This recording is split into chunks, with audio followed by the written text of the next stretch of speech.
Tuesday, the 12th of March 2024, and it's my absolute pleasure to welcome you to the AM show right here on Joy News, your home of independent, fearless and credible journalism. My name is Sweetie Abochi, and I do this with Benjamin Akakpo. In today's lineup of the show, of course, I'll be serving you the news in a bit, and then we get into the news review, where we assess the news stories and how it relates with all of us. For today, financial analyst Dr. Wizon Kofidogbe will be our guest for the news review. And then we'll get into AM Sports, where Muftau Nabila Abdullahi will present a segment. Today, he'll be doing an extended version on the All-African Games. Ghana, the host country, has not been doing so well. Muftau's got all that on his table. And then we get into the big stories. Now, flag bearer of the National Democratic Congress, John Dramani Mahama, has been saying a lot. He says honesty as president has caused some challenges in his government. To him, it is necessary for persons voted into positions of authority to be honest to the electorate to earn their trust. Mr. Mahama has, observed dishonesty in the present government, insisting the government is concealing the truth behind the recent power challenges. Does politics of honesty really pay off? We've got all this on our plate today. Now, also coming up, founder and leader of the Movement for Change, Alan Kojo Chamanting, says he will establish the biggest skills development center in a West African sub-region in the Volta region if elected as president. This, he believes, would be part of his regional development agenda, where every region would have a specific project under his administration to uplift the economic status of the region. We'll delve into this as well on the show. And the Ghana International School is organizing a musical adaptations concert titled The Sound of Music. It comes up on the 19th of March 2024. We have details later on in the show. And then finally, we'll take you live to EcoBank head office for the cybersecurity dialogue. You know, Joy News is in partnership with Youth Bridge Foundation for this national dialogue on the theme enforcing cybersecurity protocols, protecting the citizens' vulnerability. So all that later on in the show. And we'll open the phone lines for you to have your say. Please stay with us from now till 10 a.m. My name is Sweetie Abochi. Next is the news.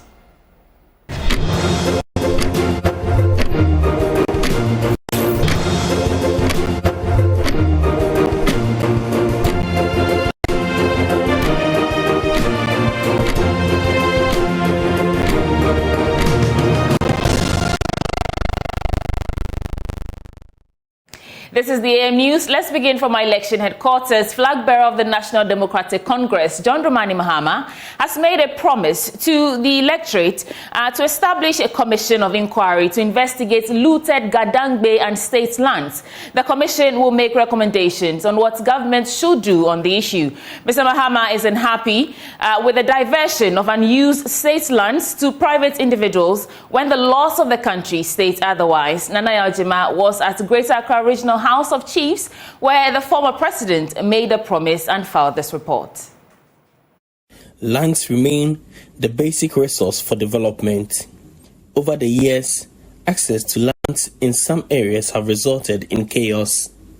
Flag bearer of the NDC, John Mahama, who is worried about Galand issues, has revealed willingness to find lasting solutions to the problem.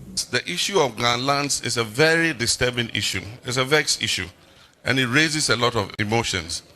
And so for the last time, when NDC comes into office, we're going to set up a commission of inquiry on Ghan lands to make recommendations on what government should do in respect of Gadangbe lands.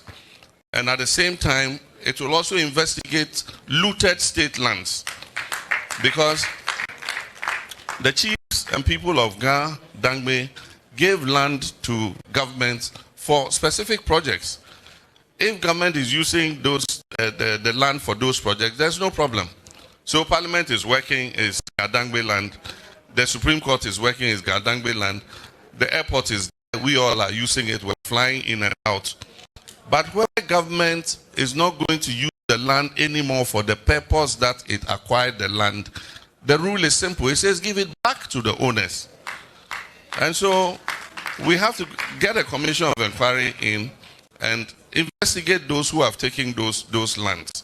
Because you go and see lands that government is no longer using. Private people have bought them and are building all kinds of edifices on them at the expense of the traditional people.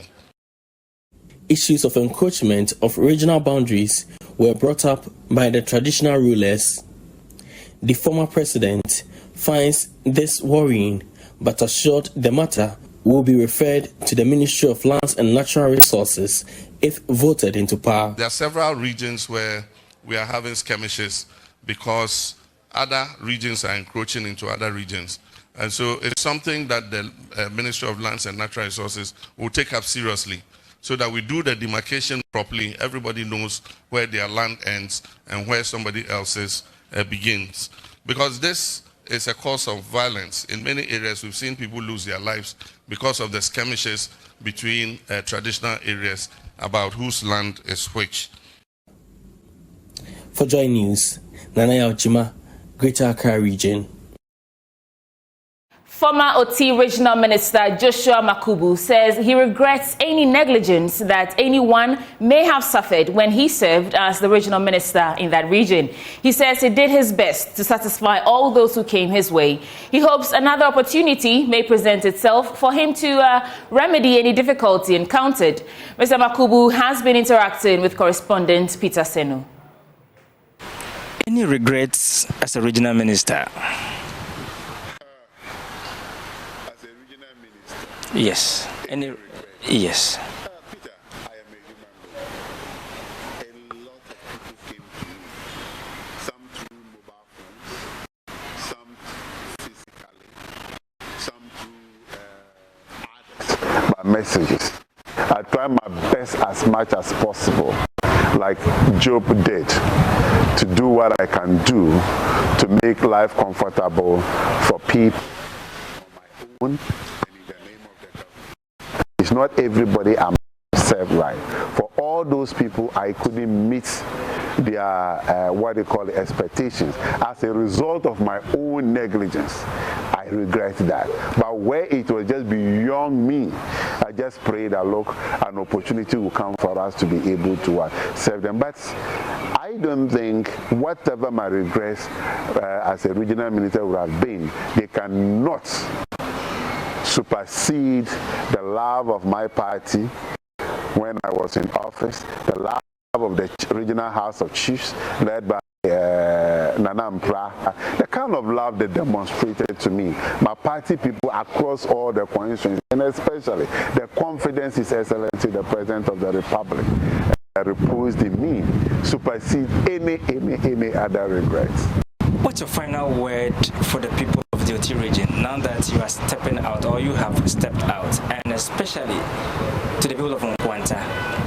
No, to the people of Oti region, I am still part of the Oti region.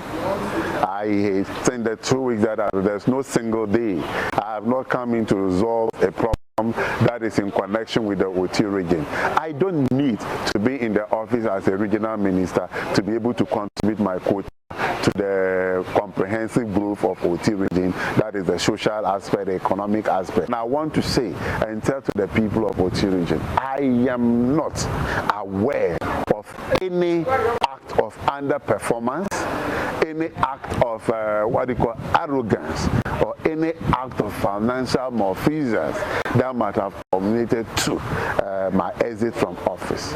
So I work with my head high, and I want to encourage them. Nobody should be ashamed of the 3 years I've served this part, because I did that very diligently, and anybody that came into contact with me knew that I serve in a very selfless manner. To the people of Nkwanta, please, for the conflict, let's say enough is enough. Let's shame the devil and come together. Nkwanta used to be called the city of love. Let's still continue to love ourselves and project that city of love in the Oti region and become a shining star when it comes to accommodation, tolerance, and then growing together. Right, so we've been speaking to the former Oti regional minister, 3 years in office and 2 weeks off the seat as a regional minister. So that's been Dr. Joshua Makubu. Thanks for speaking to Joy News. Thank you very much.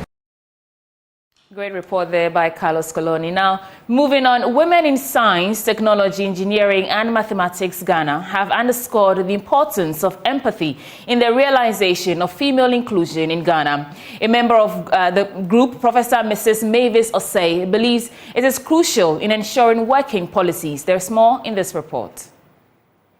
As part of the celebration towards the International Women's Day, Women in Science, Technology, Engineering and Mathematics Ghana, Wisdom Ghana KNUST, in collaboration with Mensing Gold Bebieni, organized an event for some selected senior high schools in the municipality. The event under the theme Inspire Inclusion took place at the Bebieni Senior High School.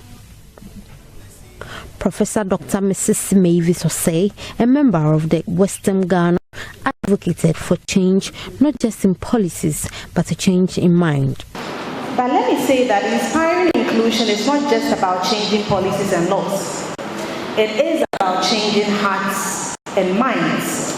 It is about fostering a culture of empathy, understanding and solidarity, where we celebrate our differences, where we recognize.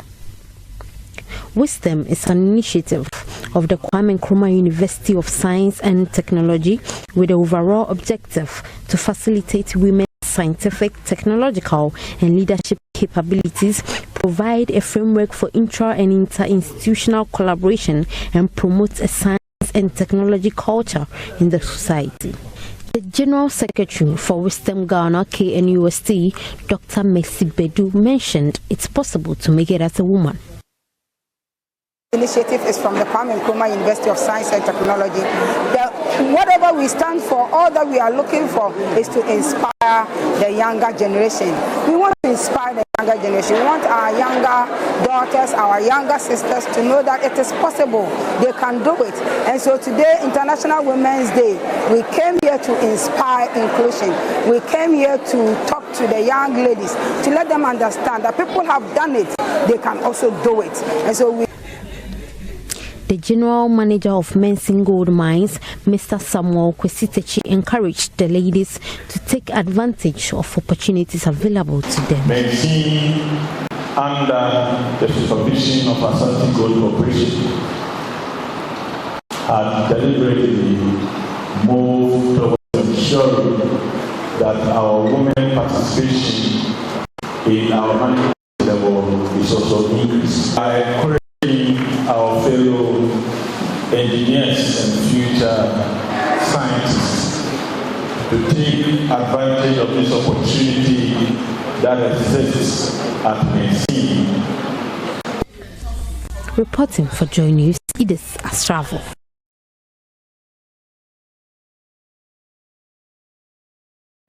The second in command at the Tamale Female Prison, Superintendent Rose Adufa Ewudu, says she's worried about the 1 cedi 80 pesos feeding per head. Superintendent Ewudu raised this concern when the Glory Hill Women Empowerment Foundation made a donation to the inmates in Tamale.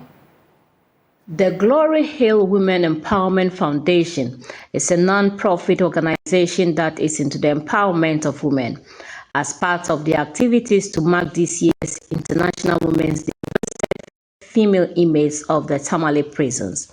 They presented bags of sachet water, hot meals, soft drinks, cartons of sanitary pads, among others. Receiving the items on behalf of the inmates, the 2IC of the female prison, Superintendent Awude Rose, said the stipends they receive is woefully inadequate to take care of their needs. We would first of all like to say a very big thank you to them for remembering us and for telling other people too that we are here. We need help because a lot of our sisters in prison, this place is far. Some of them have come on transfer and all that. Their people are not here. Some of them relatives don't even know that they are here. So this is going a long way to help them to alleviate their plight. What they've been given to be supported with in prison by government is 1 cedi 80 pesos. And if you look at today's economy, what can 1 cedi 80 pesos do for them? So donations like this go a long way to support them, because if you look at just a piece of tea roll, it is more than 1 cedi pesos. So this one would help them so much. The founder of the Glory Hill Women's Empowerment Foundation, Gloria Abewu, said the day was to celebrate the female image as the world celebrates the World International Women's Day. We all know that 8th March is International Women's Day. So Glory Hill Women Empowerment Foundation is here at the Tamale prisons to make some donation to their female inmates and also have some time with them, share some hot meal, and then spend some time with them, because we are celebrating women and we've remembered that they are our sisters here, and we want them to also feel part of the society, feel part that we love them and we care for them. That is why we are here today. And all the donations that you are seeing here is not from only me, it's from so many other people. We've taken donation from so many other individuals who have seen that these people here need these things. So we had to come and donate on all their behalf.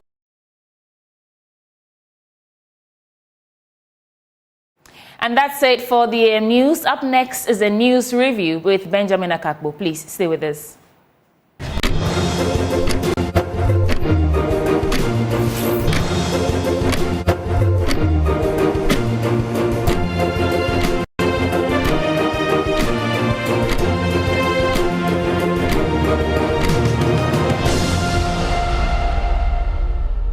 Show. And of course, it's time now for us to dig into this stack of newspapers. We'll get through them, but right before we do so, right before I introduce my guest, let me just let you know that Endpoint Homeopathic Clinic is offering you something special. Now, your health is your wealth. And if you're a man, without your prostate, you could function.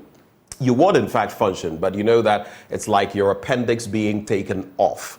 You can still live, but there's a reason it is there. It is like your thyroid gland being taken off. It can be taken off, but you'll be on medication for probably the rest of your life. That's what the organs and the other parts of our body, every little thing, no matter how small, has a function. Now, in terms of the prostate, it's like the size of a walnut. So small, but so useful.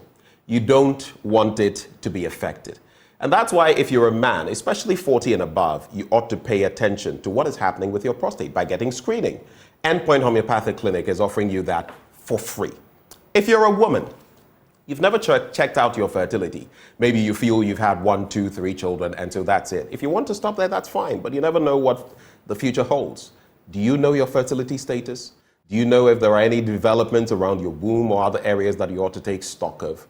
Are you developing fibroids and you don't even know it? This screening will help you. Endpoint Homeopathic Clinic offering that as well for free, gratis. Now, why not take advantage? Head to any of their branches here in Accra at Spintex opposite the Shell signboard, Kumasi Kronoma here behind the Angel Educational Complex, the Stakradi Anaji State Tema Community 22, Tichiman Hanswa, and Esiama and Zema. Their call lines 0244 867 068 or 0274 234 321. Endpoint Homeopathic Clinic, the end to chronic disease. But just the start of the news review, we're joined by financial analyst Dr. Wisdom Dogbe. He is my guest this morning. I see you. Good morning. Good morning, Ben. Thank you for having me again. Thanks for joining the conversation. I nearly did something this morning, but it's good. It's good we're finally connecting. There's a whole lot to talk about: the All African Games, politics, the Komfanoche Teaching Hospital that is in a sad state, taking in huge numbers, but in a deplorable state in many ways. The infrastructure, the funding required to bring in or be able to accommodate all those who throng that facility, among other developments. What would you like to reflect on briefly this morning before we make tracks? Thank you, Ben. I want to talk briefly about President Mahama's choice of a vice president running mate. I have followed this a little bit, and I must admit that the majority leader, Honorable Akpenyo Markins, his statements about the NDC's running mate is quite unfortunate, to say the least. I am suspecting that women's rights and other equal rights advocacy groups, they might not necessarily share the same sentiments as the majority leader. insinuating that because the professor is 70 years old, she may not be fit for office. I am a father of girls also, so I tend to support seeing women in leadership to serve as role models to our girls. And I think that the decision of selecting a presidential running mate is a serious matter for any presidential candidate, especially in this current state of Ghana's economy, which desperately needs some form of improved leadership, right, to steer the nation towards prosperity.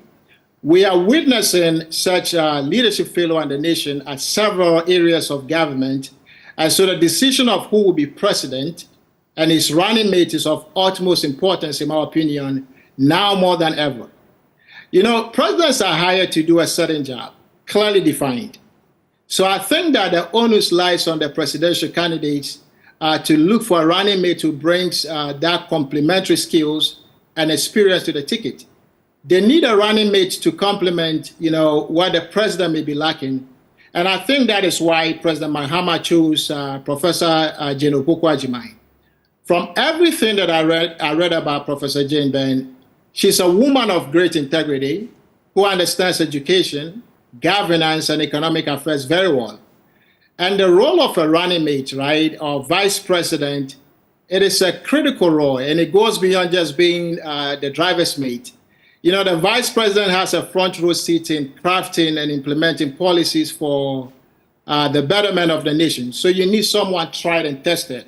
That is why I think that Professor Jane... But wouldn't you rather say that Dr. Bawumia is the one who's been tried and tested? He's been there, he's done that. Now he wants to be president. We don't know who his running mate will be, but I don't know whether you're looking on the other side as well, whether they are justified in those comments. I don't think Afenyo Markin is justified, but someone else may look at it differently.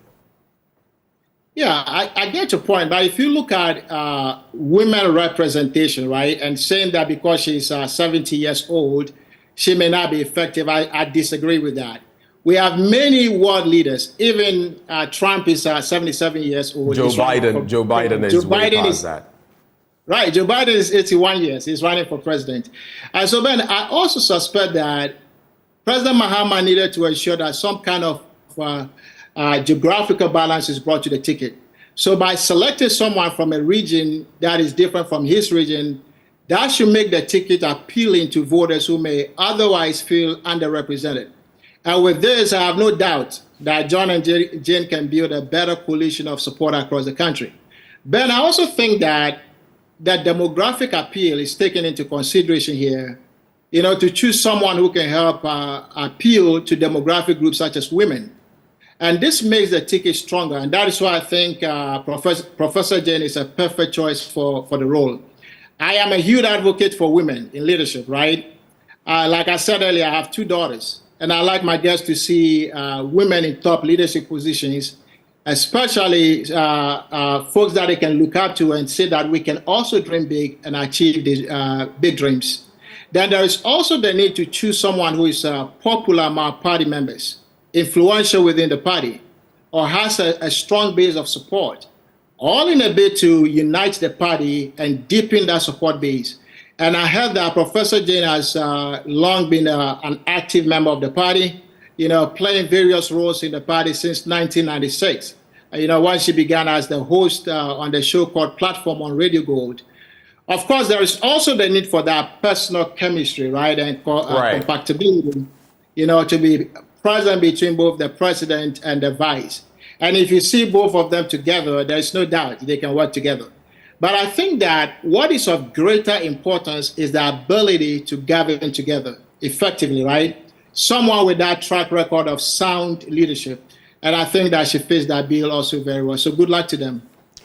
All right, thank you very much. On the bit about age, I don't believe in ageism. I believe more young people could be given opportunities as far as leadership is concerned in governing our country. I believe that, but there are a few examples that are not exactly positive. I believe the Minister for Poverty in Nigeria, something and poverty or something of the sort. She's in her 30s, given an opportunity, and recently there's been a scandal there. I've not followed the rest of that issue to know what has happened, but those are what take away sometimes when young people are offered leadership. You look at our country, some have done well, others have not lived up to expectation on both sides of the political divide. But when it comes to age, I mean, the president himself, Nana Addo Dankwa Akufo-Addo, on the 29th day of March, if memory serves, he will be 80.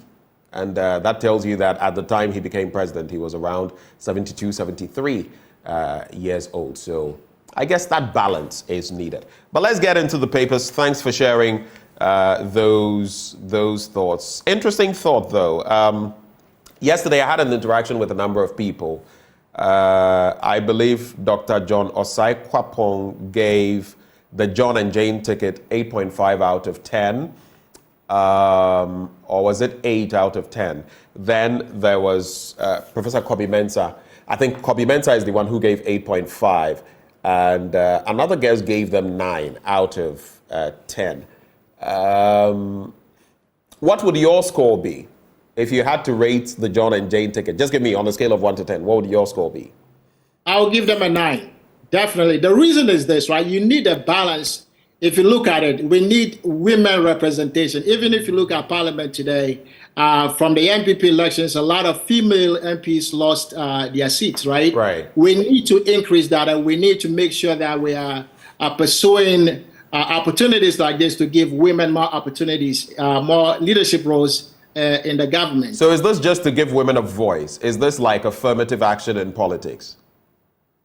Not just that, because they are overly qualified and they are underrepresented, in my opinion. Okay, that is exactly what I wanted you to stress, because sometimes when we talk about these things, we act as though it were just affirmative action. If the person is qualified, male or female, if the person can do the work, why not?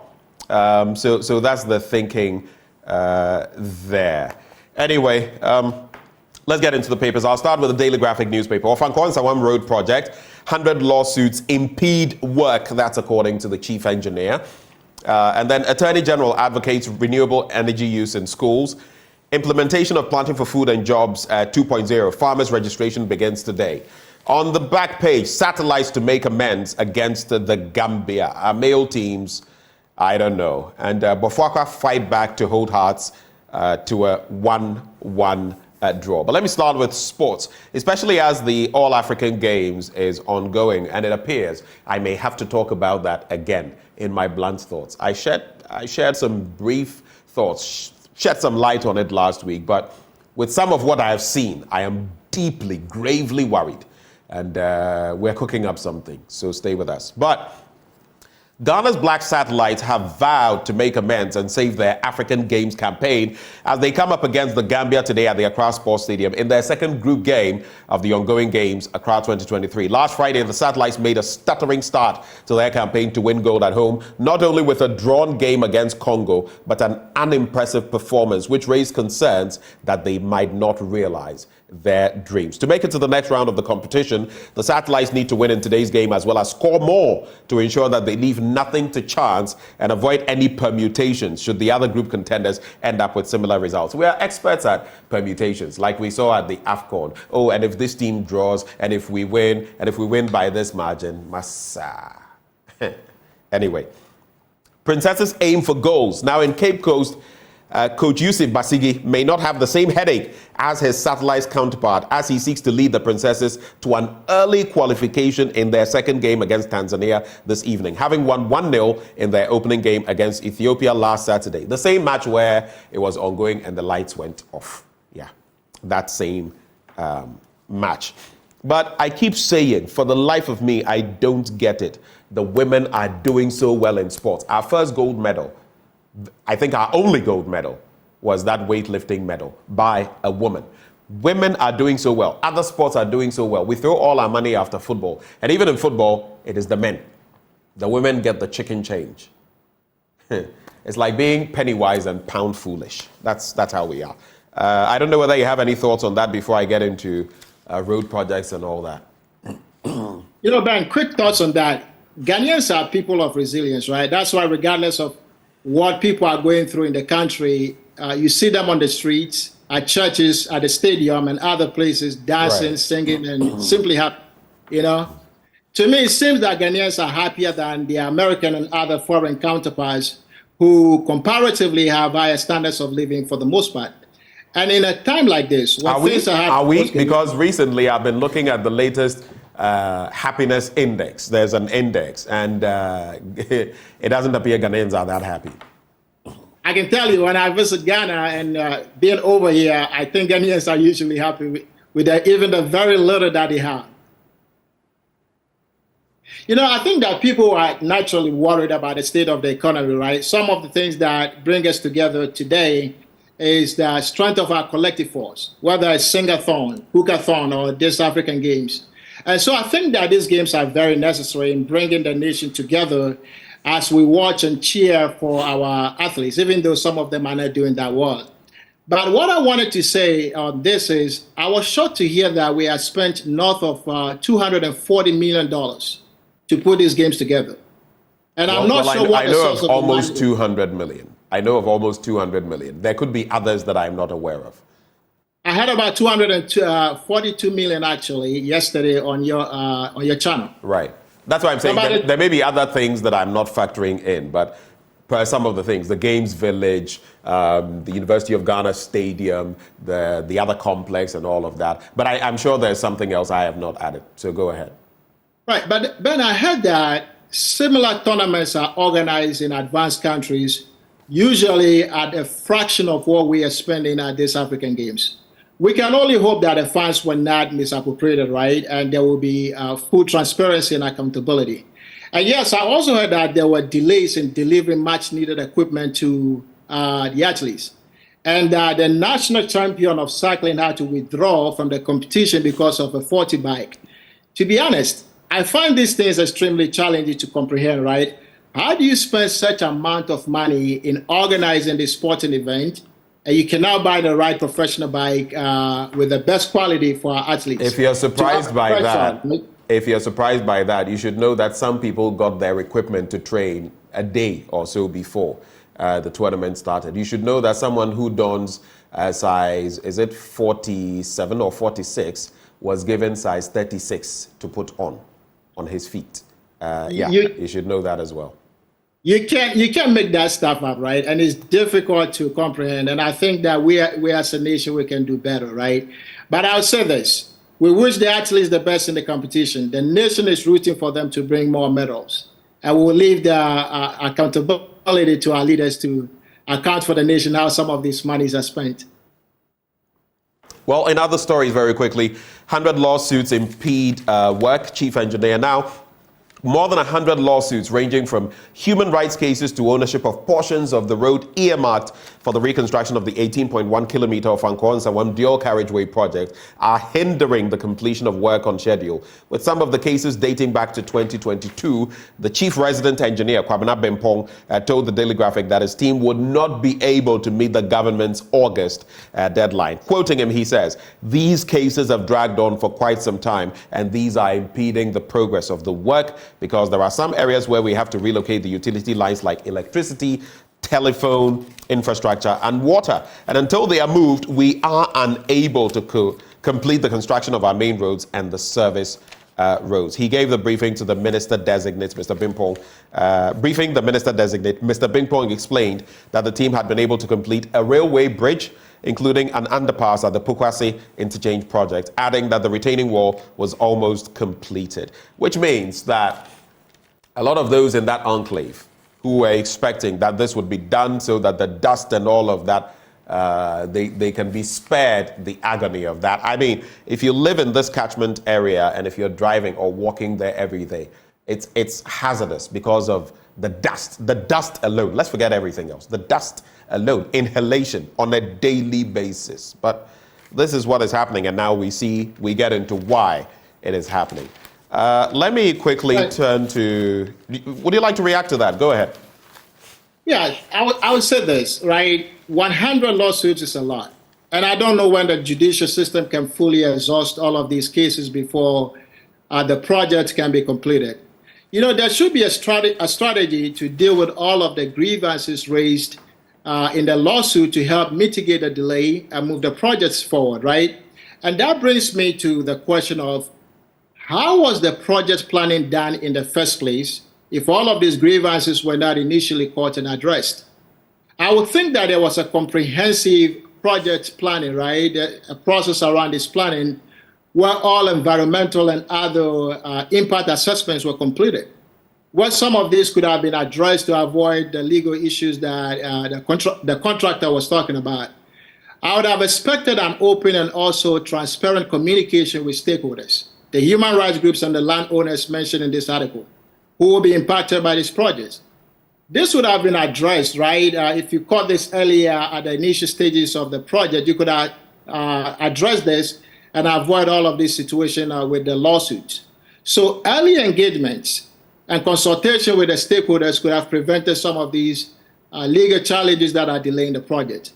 If the contractor was to finish the work on schedule, though, I would recommend leveraging alternative dispute resolution because nothing moves fast in the judicial system in Ghana.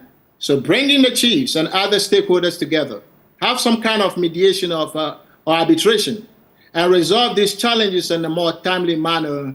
Otherwise, you are bound to see very lengthy court battles that will further delay the project. However, Ben, the government can also help in this case. They could help facilitate expedited court procedures for these infrastructure-related cases to quickly resolve the issues and pave the way for the work to be completed. And that is if they will do that. Let's look at some other stories. African youth advised to develop talents, and the International Organization for Migration has advised young Africans to develop their talents to benefit from opportunities that make themselves available on the continent. The quote is, "Do not wait for your government to create opportunities for you. Harness your talents and skills as young Africans to make a living for yourself." She emphasized. The senior policy and liaison officer at IOM's Special Liaison Office to the AU and United Nations Economic Commission for Africa, Gyamadudu. And that is it. Yes, to some extent, you have to fend for yourself. You have to get those skills. Talents you come with. You have to build upon them. Skills you acquire as you pick this or that from this or that learning or industry, and then you fuse them together and you make something of yourself. So I've always said a first-class degree, even a 4.0 or a 3.9, is not enough. It will get your foot in, but beyond that, you better have something else to show that will set you apart.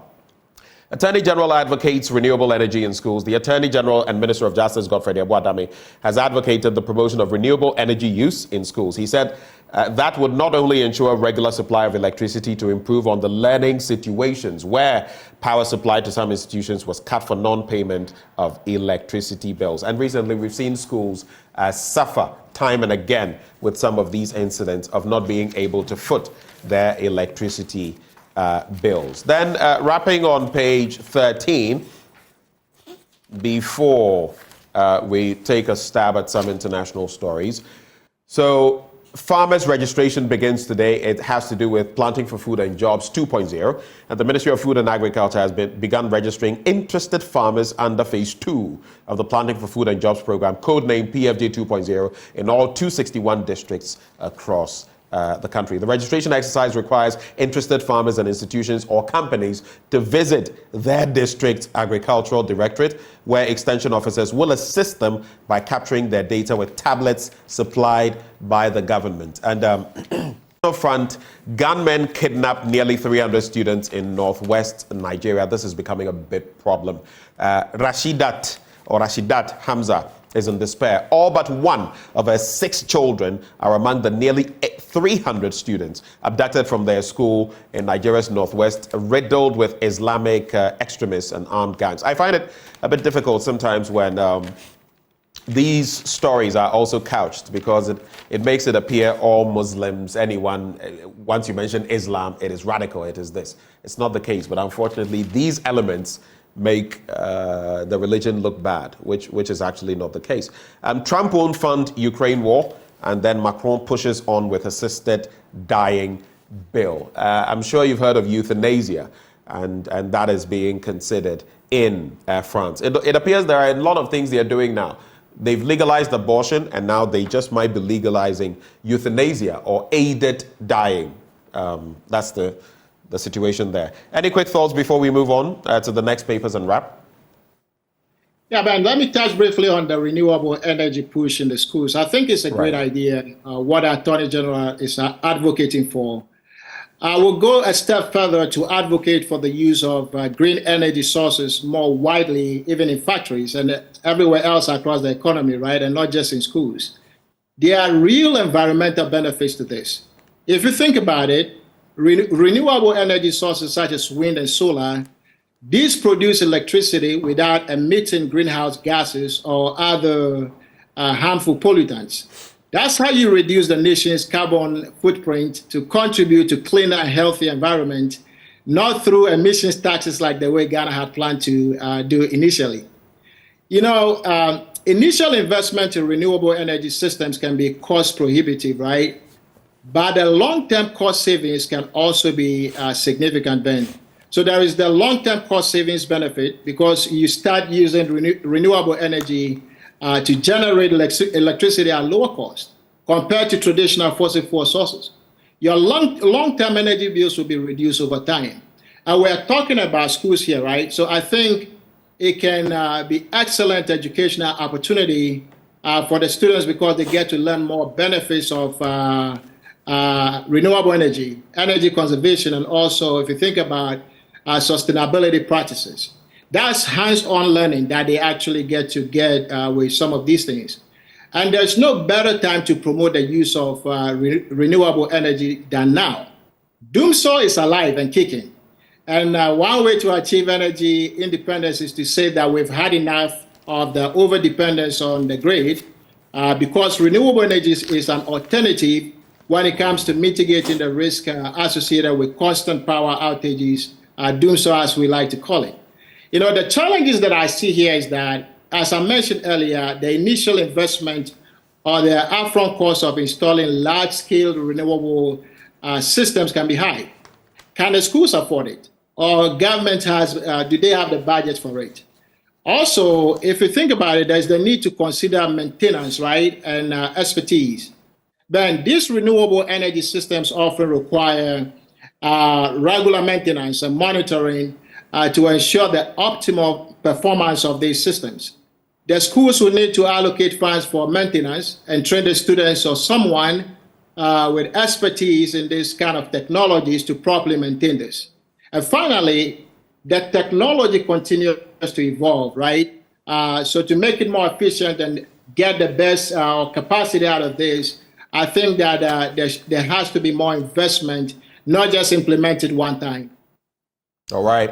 Let's quickly get into the other stories. And the Daily Guide, old in quotes, Nana sparks outrage in Parliament. You've alluded to that issue, Afenyo Marking coming under fire in Parliament. I was disappointed in the majority leader, but it is what it is. I guess he's also carving his own path. You would look back at Oseiche Mensah and wonder whether he would have gone that way. And even if he would, the sort of, maybe I should call it tact he would have used. I found it unnecessary. It was kind of like the Sairam Al-Hassan issue, now being vetted to be a minister. She's been vetted already. Lydia Sairam Al-Hassan, the member of parliament for Ayawaso West Wugon, when some NDC MPs hoisted, I don't even want to repeat it, but B widow, something, a B word and widow in parliament. It's kind of akin to that. You use it but anyway, I guess politicians will be politicians. My husband died of terminal disease, John Kuma's wife says so. I hear there is some autopsy report. I'm not so sure, but I heard there was no toxicology or autopsy report, and I was getting concerned. I don't know what everybody knows that someone may not know, and this whole bit about poisoning that has been bandied here and there, but we'll see how it goes. 200 stalls razed down in fire. And then on page 6, Election 2024, Bawumia leads Mahama in swing constituencies. The story says, flag bearer of the ruling NPP, Dr. Mahmoud Bawumia, is said to be leading former President John Mahama in gaining substantial support in constituencies critical to electoral victory ahead of the December 7 elections. A report based on a survey conducted by Outcomes International among 977 respondents in 10 key swing constituencies across Greater Accra Central and Bono regions from February 10 to 25, 2024 indicates that Bawumia is ahead of the flag bearer of the NDC. Now, it purports that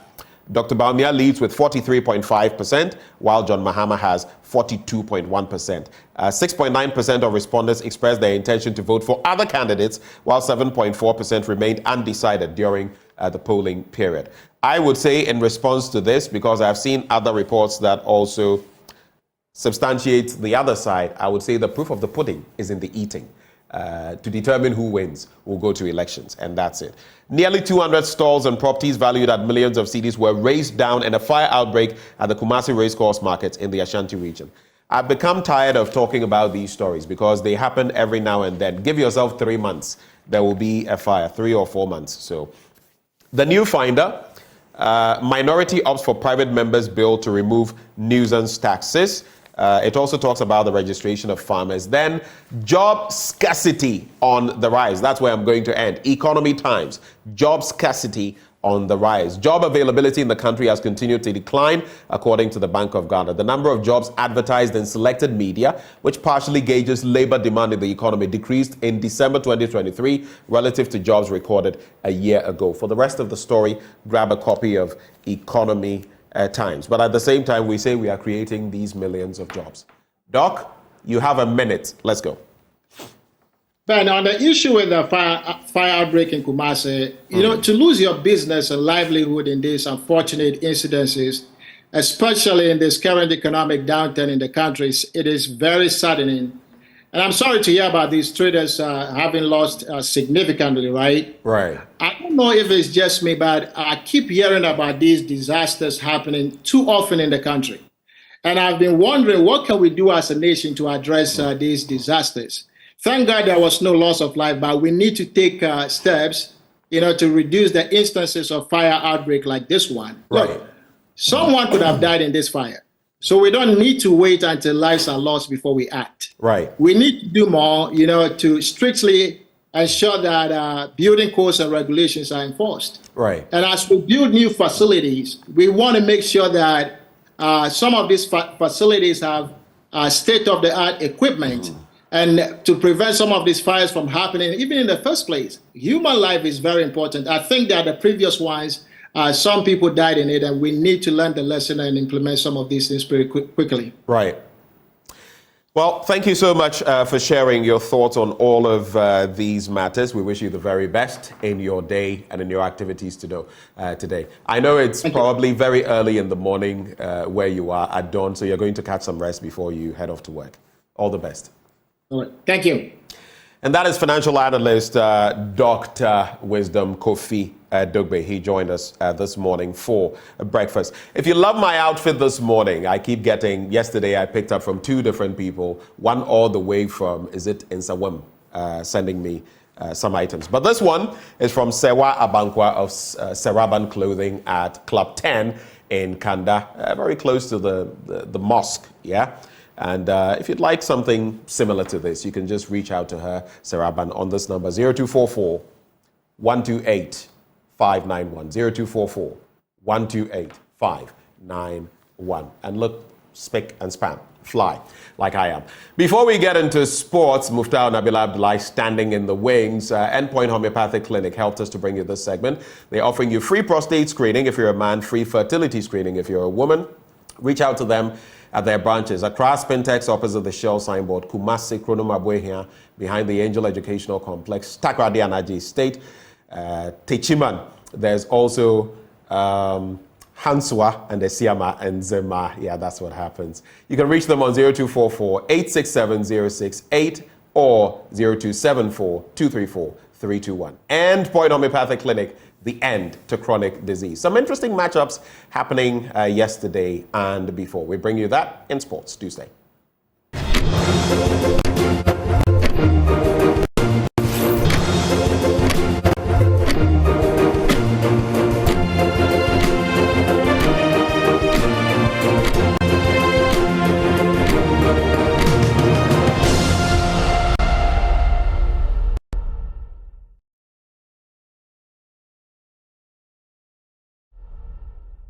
I'll be entering this magnificent facility This is the Gyamadudu Museum.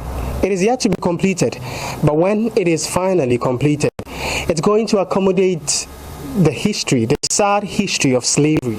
Aside that, it will show artifacts of the liberation role of our local and international heroes.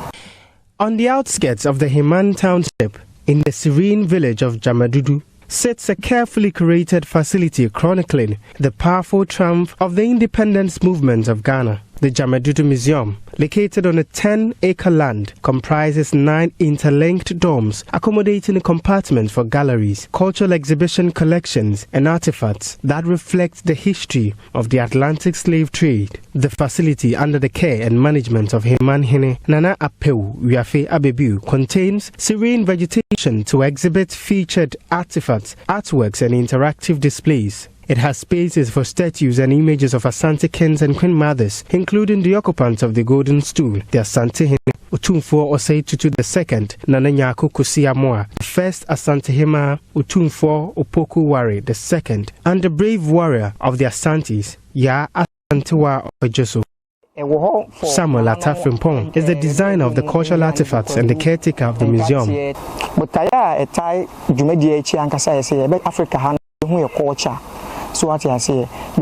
My intention behind this initiative is to teach our culture. Many people are ignorant and less appreciative of indigenous culture. Nana saw the need to provide an avenue for enlightenment.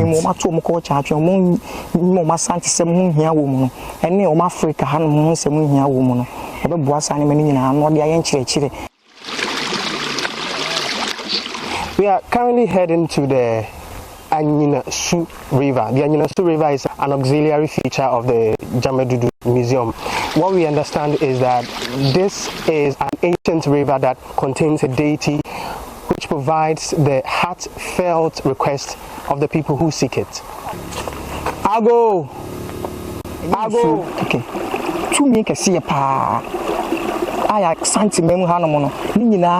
It's not an ordinary river. It contains gods and protects the people. The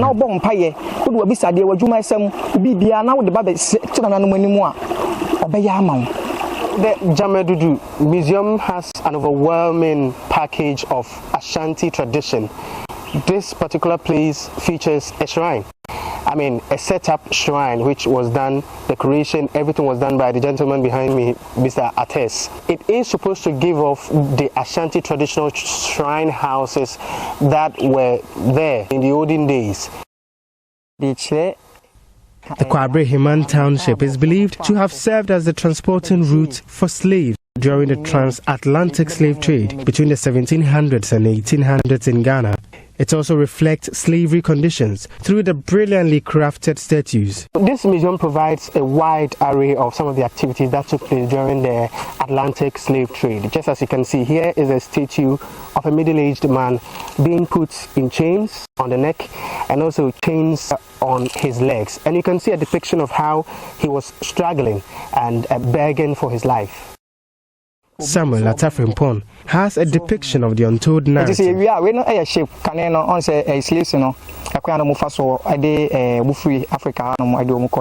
the creative arts are done, this will be a ship depicting how slaves are coerced and transported.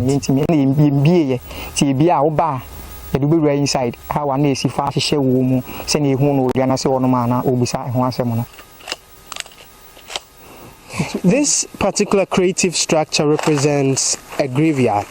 What we have been told is that Kwabre Himan was a route transportation of slaves, and these 13 graves that we see represent the 13 Europeans that were killed in a fight between slave masters and people of Kwabre Himan. The Gyamadudu Museum features chambers and curated forest statues of African leaders who have contributed to the liberation of Ghana and Africa. The place honors statesmen like Osajifo Dr. Kwame Nkrumah, Ghana's first president, Nelson Mandela of South Africa, Muammar Gaddafi of Libya, and Emperor Haile Selassie of Ethiopia. At least 1,500 African Americans have moved to Ghana since 2019 after government's campaign of Year of Return.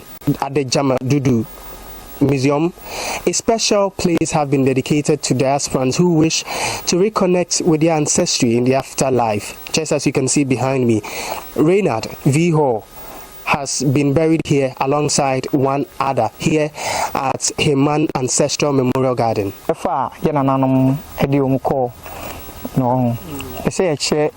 Many foreigners believe their roots can be traced here, so a feature at this museum will provide a resting place for those who want to be buried here.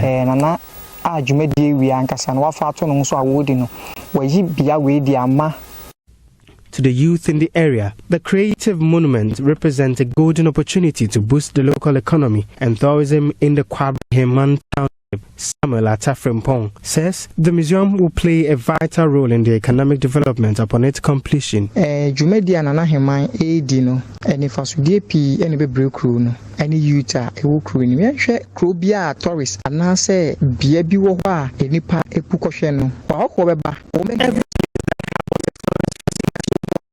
economic activities within the town will improve. Nana will employ the youth in managing this place.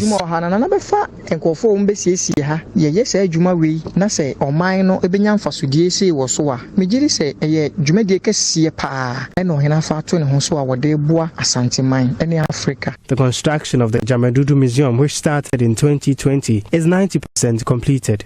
More African Americans and foreigners are trooping into Africa, including Ghana. More than 400 years that the ancestors left as slaves. This facility provides a good and a vivid representation of such rich culture of slavery and the Ashanti Kingdom. Reporting for Joy News from Kwabre Heman, my name is Clinton Yabwa.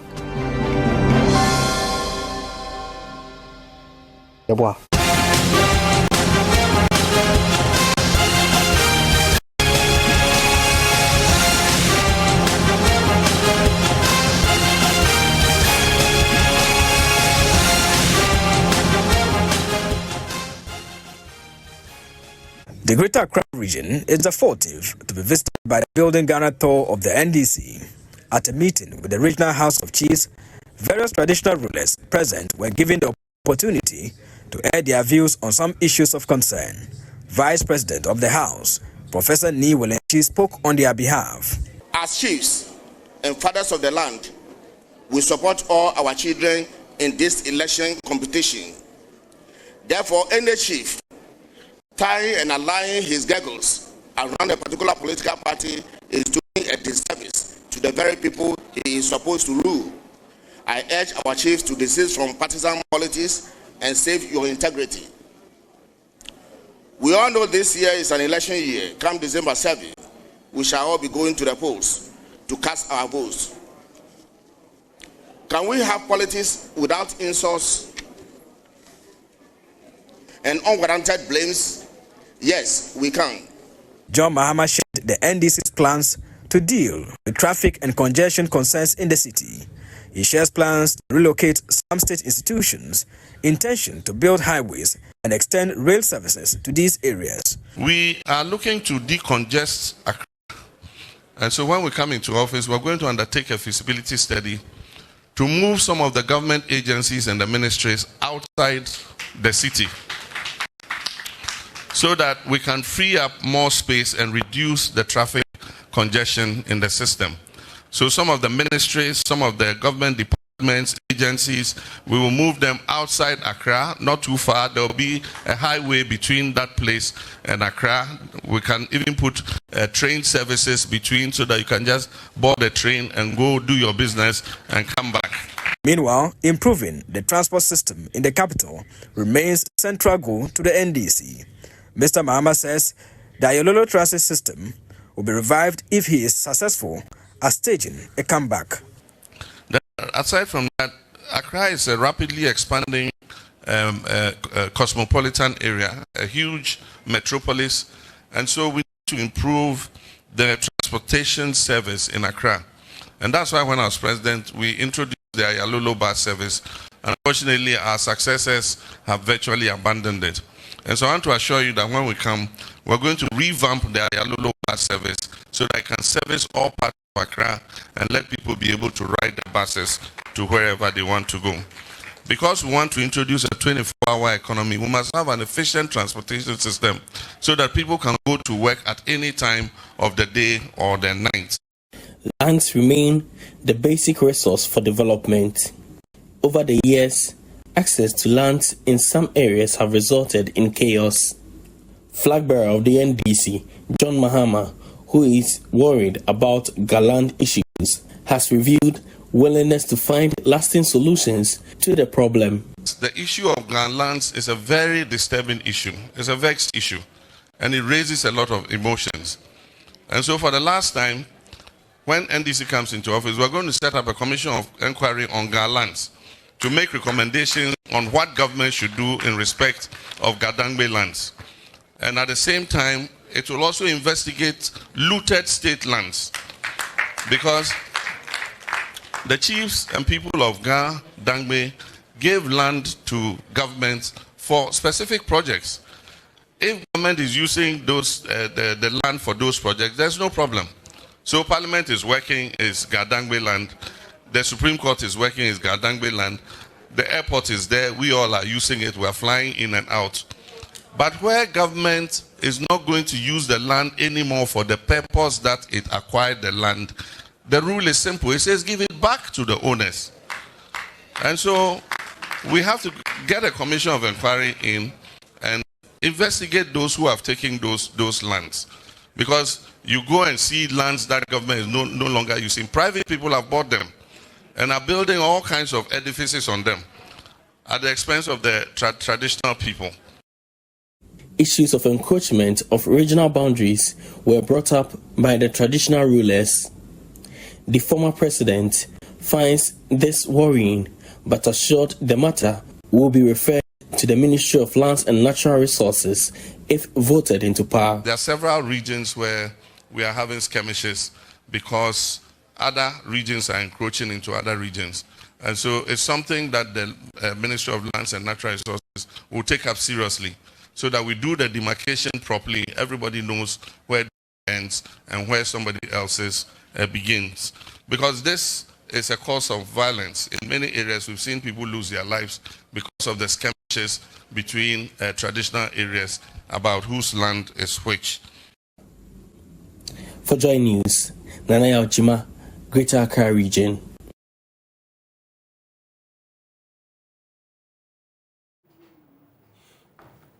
Welcome back, and we hit our big stories, and that's how we start. We're going to be talking about the tour of the former President John Dramani Mahama, and then we shall get into some crucial issues he's been talking about while on the tour in the next belt of the conversation we're about to have. But right now, let's cross over to Nanaya Ojima. We know the president has been interacting with the Gadangme groupings. Let's find out what exactly he's been up to, where he's been, where he will be today, and what more we can know about the mapping of where the former president will be. Nanaya Ojima, a very good morning to you. Where do you find yourself this morning? Good morning, Benjamin. So the talk today is yet to commence.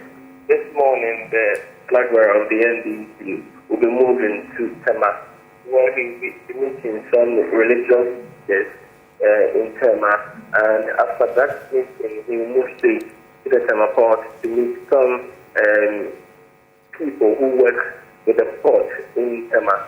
And from there, he will come back to Accra, to Ayawasi West Wogon, where he will be in a meeting with some students. They call that event Student Campus Connect.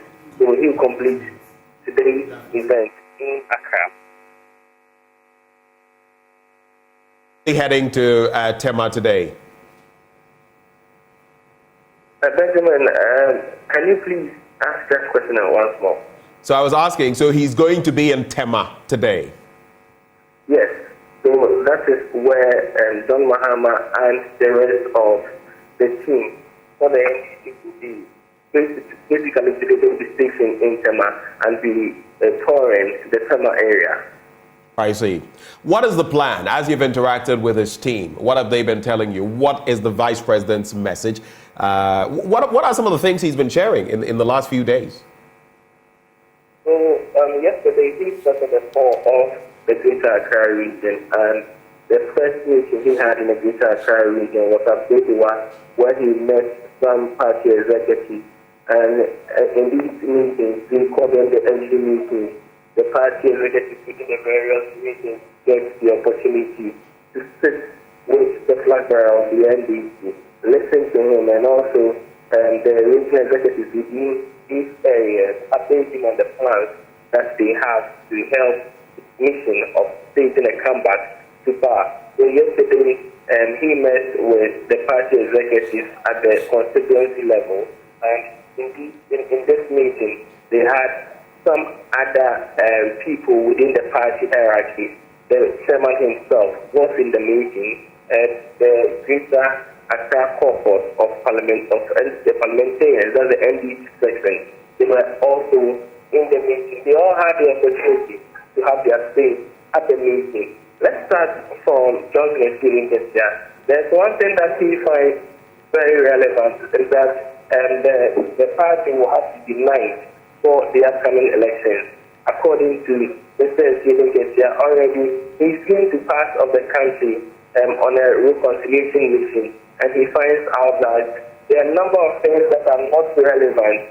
That these issues shouldn't affect the unity of the party in these areas. So he believes that it's about time that even if there's somebody within the party that you as an individual within the party do not like, this is not the time to show it. This is the time for teamwork. Come together, win power for the NDC. And from there, that is when these issues, you can put these issues behind you and win power for the NDC. That is more relevant to them as a political party.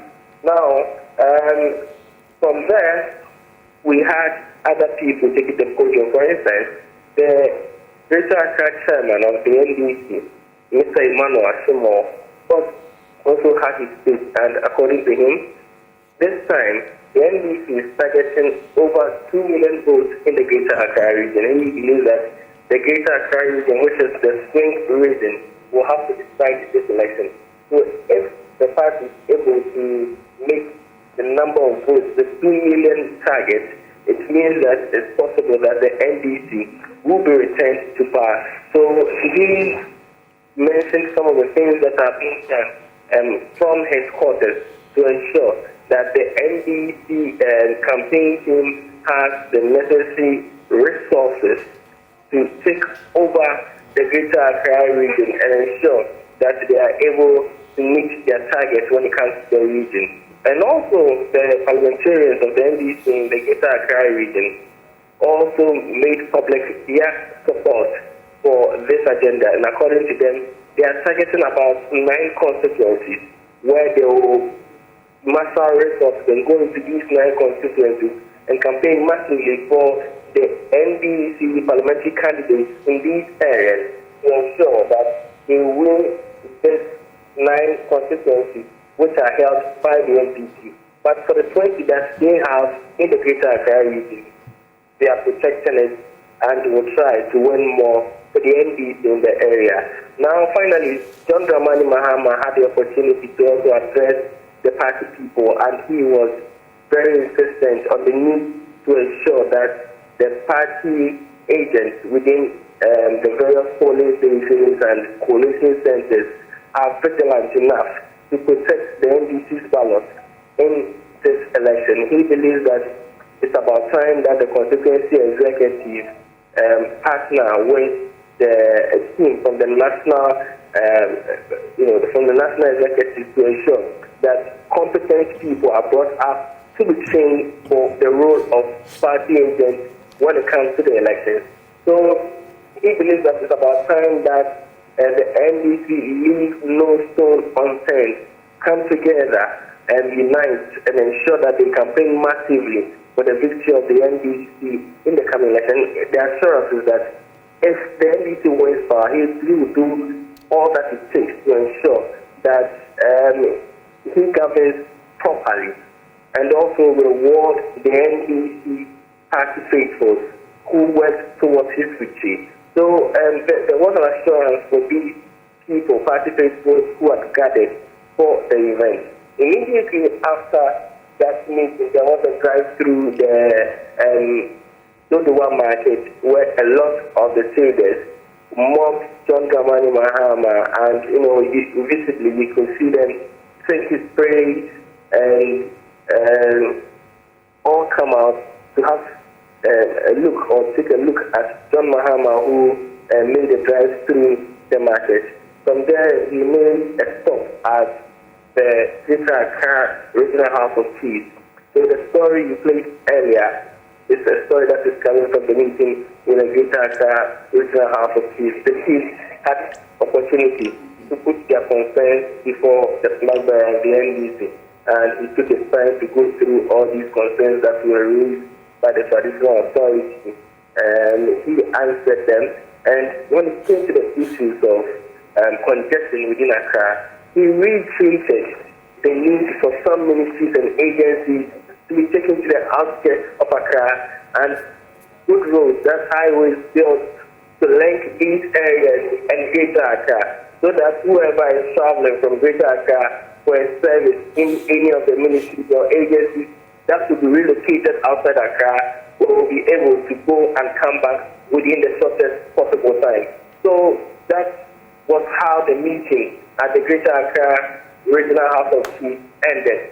From there, he moved to Abotokai, where he had the opportunity to meet some spare parts dealers, and there he spoke about some issues that have been affecting the work of these traders and mechanics within Abotokai. And his promise was that you ensure that the roads within the enclave are built to ensure that there is free movement within the Abotokai enclave. And he talks about the need for the economy to be revived, because he believes that if the economy is revived, these traders within Abotokai will be able to have enough resources for their work, because at the moment a lot of them are complaining about the dollar situation in the country, or the hardship in the country. They say the Ghana cedi keeps on weakening, so there is need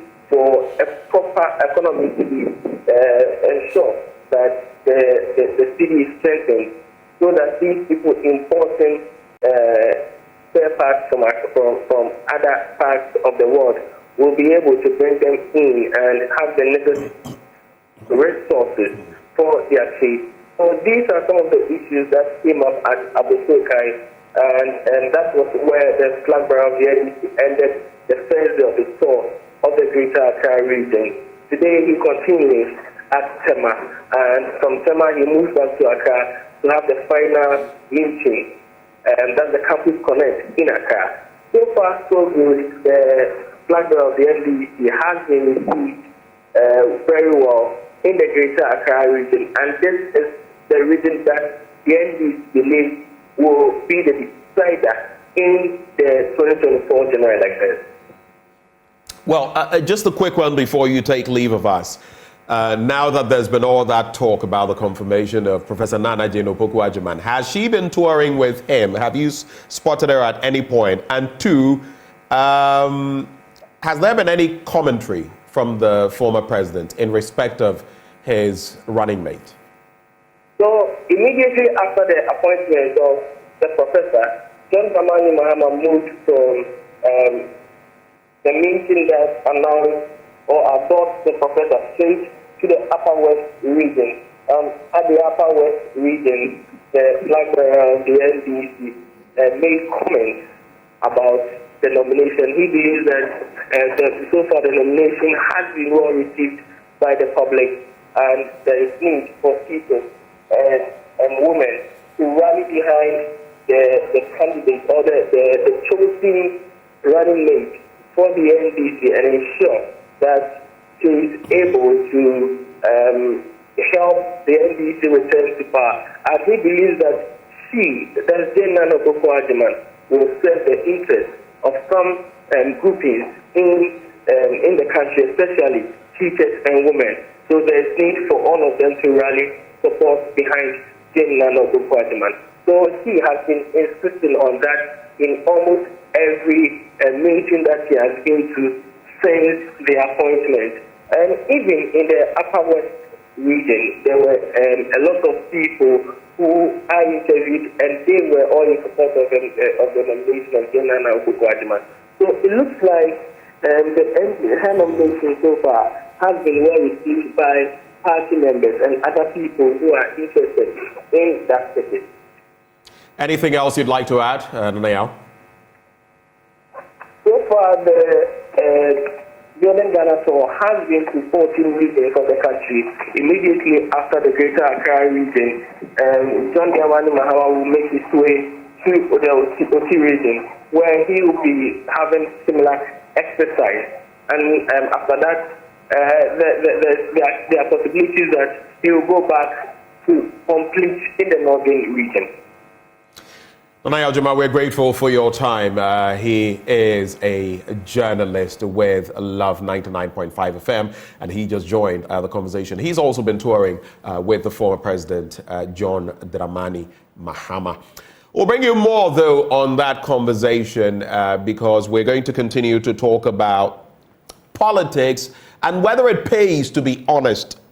We have a conversation lined up. The former president has said that, listen, I was honest with Ghanaians, and for that, I was booted out. I told them what the truth was, what the real situation in the ground was. But it appears Ghanaians prefer promises, wild promises. But for me, I was not brought up that way, and everything in between. That is what the former president has been saying. So we ask this morning, is there a price to pay? Is there a cost to being honest? Is there a cost to it? And sometimes you look at the rhetoric from members of parliament, among others, those who say that, look, I was honest to the people and I tried to be above the board, but they don't want that. They want you to make wild promises. And they also want to collect something from you. If you don't give them that, they will not vote for you. We have that conversation coming up next as we line up our guests to delve into that all-important matter. We'll be right back with more.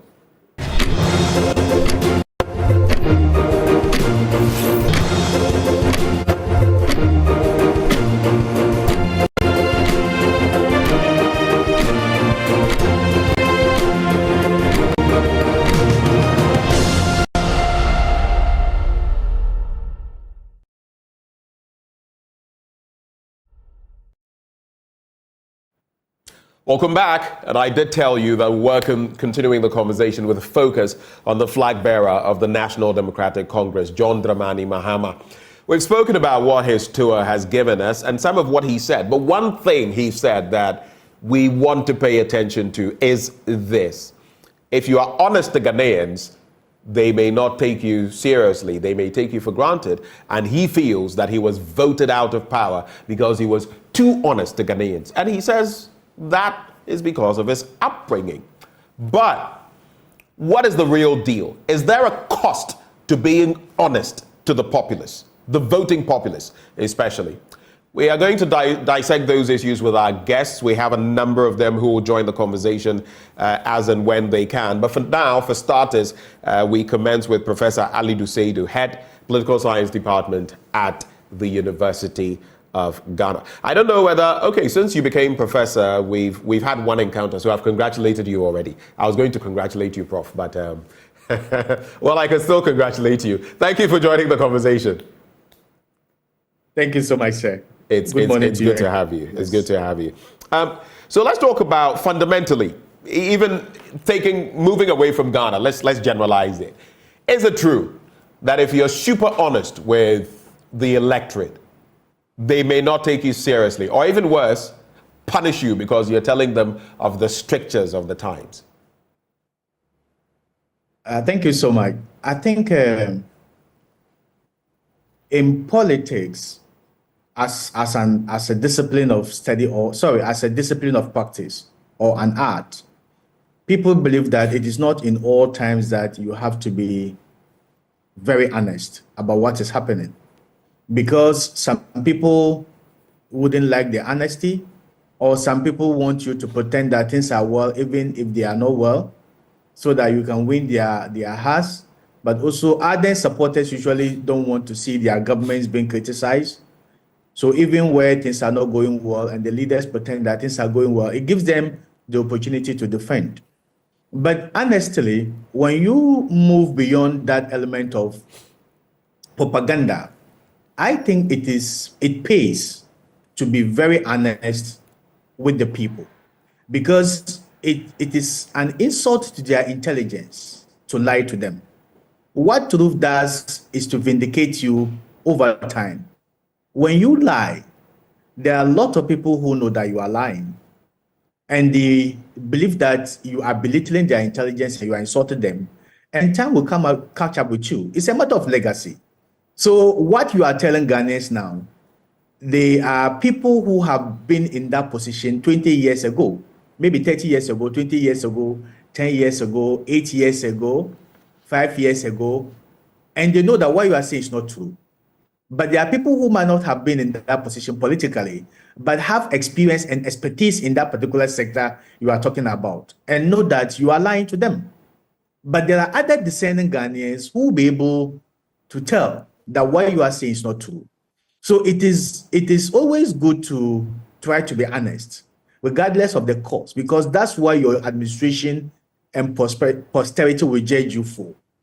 Sometimes, whether you are being honest or not, you can pay the consequence. It's not just being honest. There are several other factors that might come in closely when people want to assess your performance and vote for you. And I believe that when you are sincere with them, and people know that you are just being sincere with them for the fact that they need to know, and that also suggests that you respect them and you respect their ability to think as people, then that's where solutions come in.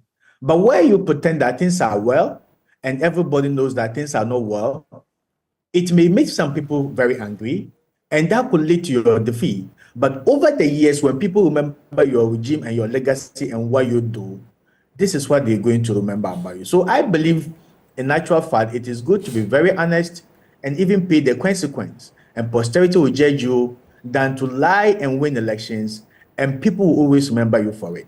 So listen, for now, one of the examples he gave when he spoke to this issue was about the issue of Dumso. Now, a lot of Ghanaians are going through this in reality. So whether it is as a result of power shortage, not getting money to buy this, or technical, whatever it is, people don't have lies. So if you tell people that this is not Dumso and we have lies, or whatever explanation that you give, it doesn't resonate with the reality of the situation. And definitely, discerning voters will definitely punish you. And what we need to realize that the hardcore voters don't care whether you are performing well or not. They support the party and they'll vote for the party. The best they'll do is to defect, not participate in the election. But the people who count leaders in this country are largely the floating voters. And they are judged to be very discerning, very rational, and they consider honesty and sincerity as very important. They are business people, people who own businesses, and people who are in the middle class. If you lie about the macroeconomic situation of the country and it helps them take decisions that doesn't help their businesses, they will never forgive you. And there are people, discerning people like ourselves, who believe that, who know what is going on, and then you tell us that what's going on is not actually what is going on. Right. Definitely people will not be happy. Well, interesting way to start off the conversation. Be honest, but of course there could be a cost to that, and sometimes the people themselves resist it. But let me also bring in Michael Bwede. He's Corporate Affairs Manager at the Ghana Integrity Initiative. He joins the conversation. Mr. Bwede, a very good morning to you, sir. Well, good morning, and good morning to your viewers. Let me just say that I am the fundraising manager at Ghana Integrity Initiative. So the portfolio changed along the line from corporate affairs to fundraising manager. Fundraising manager, right. Yeah, but that being said, I think that the gentleman who spoke earlier... Professor Ali Duseidu. Professor Ali Duseidu is his name. Oh, okay. So Mr. Ali Duseidu had made very cogent and valid point that the era where deception and then half-truths gets people into power is slowly fading away, if it hadn't faded away completely. The Ghanaians at this point is looking very much for a leader of integrity. Let me say that I think that politicians should do a bit of introspection. They should look at the era before the Fourth Republic. Many hailed the military leader at the time, former President Jerry Rawlings, may the Lord bless his soul, hailed him as a messiah. People believed that there is a lot that he was going to do because he talked about the ills of society and etc. What did we see at the end of his rule?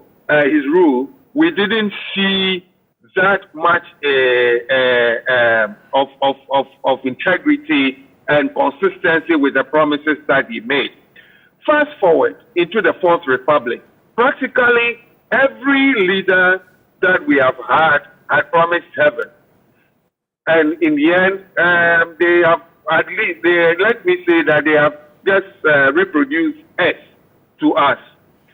I heard the former president talk about integrity. When it comes to integrity, practically every leader we've had in this Fourth Republic has some integrity deficit. There is no doubt about that. People had not stuck to their social contract with the people. People had promised that they will fight corruption. They leave power with corruption worsening.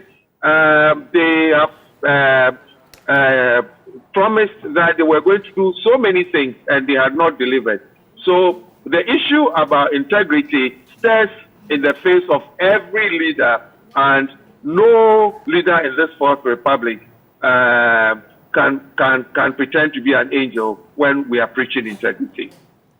But do you feel the former president has a point when he says it cost him to be honest? He tried to be honest, and it cost him, and that people prefer being lied to, and that he, from his upbringing, he wasn't taught that way, but it appears that is what the people buy into. If you listen to Professor Ali Dusseidu, he mentioned that while honesty is crucial, in politics sometimes, well, it may not necessarily serve your purpose to be honest, completely honest, throughout or on every score. There are some things you may want to, for political reasons, shelve, even if you will deliver the pain later. What do you make of that? Well, I think that let's look at this, let's look at the issues very well. Let's look at the issue about the person. If he says that integrity cost him, I don't think so. That, for me, may be an insult to the sensitivity of Ghanaians, because I think that Ghanaians vote on performance.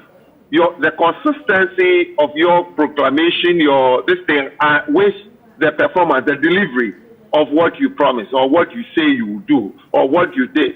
So it is not much about what you say. It is a lot about what you do after you've said what you've said.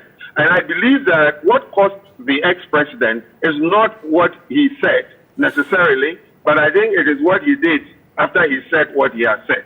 So I think that let's not, I think we should not play with words here. Ghanaians are not very happy with the governance of our society. Words and deception will not get anybody the power they so deserve. I also believe that, look, just as the former president says that the current government has not been consistent with and has not been very truthful, I think that the same measure can be put or can be used to measure all the presidency or governments that we've had in this Fourth Republic, including our former president. I wouldn't want to mix words at all. I think that we are going into the 2024 election, and we must not take Ghanaians for a ride. We must be truthful. Ghanaians are now looking anxiously for integrity and for principled leaders. We are not looking for rhetoric. We are not looking for, soothing words and no action. But you see, the reactions if you look at the former president, for example, I have heard, I think, yes, it's Edward Bauer, Member of Parliament, say that, listen, the way things are going, and I'm sure you've experienced the power outages. Yesterday, I was listening to the managing director of the ECG explaining why some of these things are happening. But we're in the grips of a power crisis, right? Edward Bauer says, regardless of who takes over, whether it's Baumia or Mahama or whichever person, that person will have to grapple with another power crisis come 2025. But at the same time, you start any talk about that, the former president has said that, I will need some time. I will need some grace period. We've always done that 100 days, but I'll need some grace period to remedy some things. And people immediately latched on and said, no grace period, nothing of the sort. When you listen to those issues and people's reactions, you begin to ask yourself, is honesty still the best policy, even in politics? Honesty in politics, in life, in everything is the best thing. You know, people judge people, posterity judges people. It is not so much about just winning the power, but it is about what you do with the power. The reality here is that we are so fixated about winning political power. We plan very little about what we do with the power after we have won the power. And that is why people will make promise, people will deceive, people will use rhetorics and words to win the power. The reality is that I think that it's about time that we must begin to look at collective action. We must have the entirety of Ghanaians sit together and then let's think about the solution of our country. And then let's prescribe the leaders that will demonstrate the qualities that will be able to provide those solutions. Currently, the promises and the name calling and the lies and the half truths are not bringing us any joy. We have seen it in about how many regimes, 5 or so governments. It hasn't changed our situation in Ghana. I think we must move away. We must begin to rally all the citizenry together so that the truth will not come from the one who wants to be the leader, not to talk about the fact that that person has some interest and therefore will say what they think Ghanaians will buy.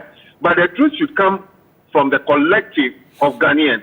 The truth should come from academia. The truth should come from the media. The truth should come from the citizenry, the farmer, everybody, the kaya ye, the truck pusher.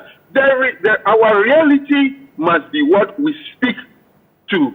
And when we be able to see truth from the perspective or the eye of the average Ghanaian, then I'm sure we will be able to then hold whoever takes the mantle accountable for that truth. Let whoever comes to power rally the truth from the people, not the truth from his or her perspective. But that truth, is it not a bitter pill? For example, you talk about there being honest and all of that, but traditionally, it is said that it's not everything that you must speak up about. Is that not a contradiction from our very traditions and how we grow up, how we are brought up?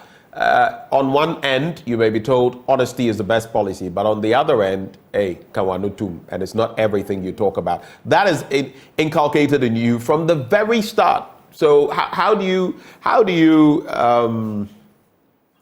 find the nexus between those two? And these leaders, they are picked from us.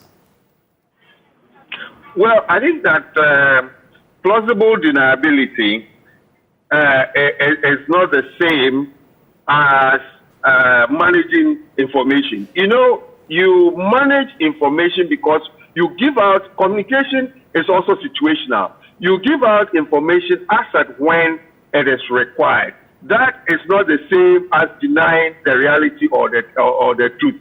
So for instance, you can give an information or you can make a pronouncement that will throw a whole society into anarchy.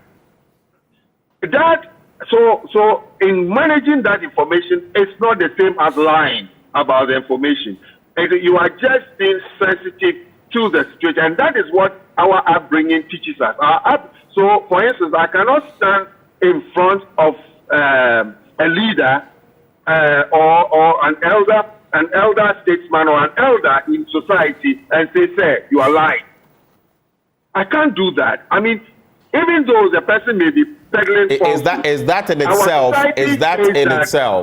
that in itself not part of the problem? Because in our part of the world, if pardon me, but if an elderly person, and I use my words carefully, is being an idiot, you see, we like to color things. And if you were to tell someone you are being stupid, they say you are insulting them. But it could be that in that moment, the person is acting in a stupid manner, but the person is generally not stupid. Just like maybe the Jesus encounter with Peter, 1 minute, "Oh, it is my Father who has revealed this to you," and in the next minute, "Get ye behind me, Satan." Had Peter become Satan? No. But the point is, in that moment, he was not being led by God. I mean, that is a part of the problem, isn't it? Well, using the same analogy, you realize that Jesus did not refer to Peter as Satan. Jesus was using the "get thee behind me, Satan" in a context. You see, he said that what you are saying has not been revealed to you by flesh and blood. What Jesus was then talking about was a spiritual context, and therefore, when he talks about Satan, he's talking about a spiritual context that is being demonstrated by Peter. Please, culturally, and our society does not allow certain things to be said. So let us not import some culture, or you can't stand in front of an elder person and say you're being idiot or you are being stupid. No, perhaps you probably could say, "I would have acted differently." That is not to say that you are covering the truth. You see, being truthful is not the same as being insulting. And you know, and I get that point. Let me clarify. I completely get that point. I completely get that point. I was only citing it as an example. Of course, wherever you may go, you wouldn't want, whether in Parliament or anywhere. That's why even in Parliament, they have decorous practices. You can't refer to another honorable member as such. But I'm just saying that in our context, outside of whatever, if you try to speak the truth to an elderly person, be it a parent or an elderly figure, you are shut down. We start right from the very beginning telling people you can't say this. And we have those sayings. It's almost like penny no matter what they've done, you must celebrate them. Once you do that, we'll have leaders like this. No, I beg to differ. So the same elders who will say that penny the same elders will also tell you that abofra ehuninsa obra onim penny didi. And so therefore, when you know how to speak properly, you will able to share table with the elders.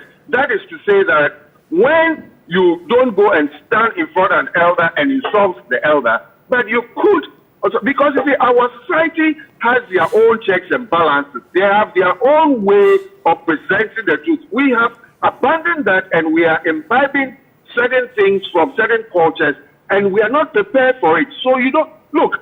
You can say the truth and get a slap, and then say the truth and get an applause. That is what our society. So our society says, speak the truth, but speak it in a decorous way that you can get action out of the truth. Let me give you a typical example. I want former President Mahama to do something. I go to him and say, you are a non-performing person, and therefore, if you want to prove to me that you are performing, do this for me. You will not get that results that you so desire. But if you go to him and say, society is clamoring for ABCD to be done for us, and I think that if you do ABCD, it would put a feather in your cap.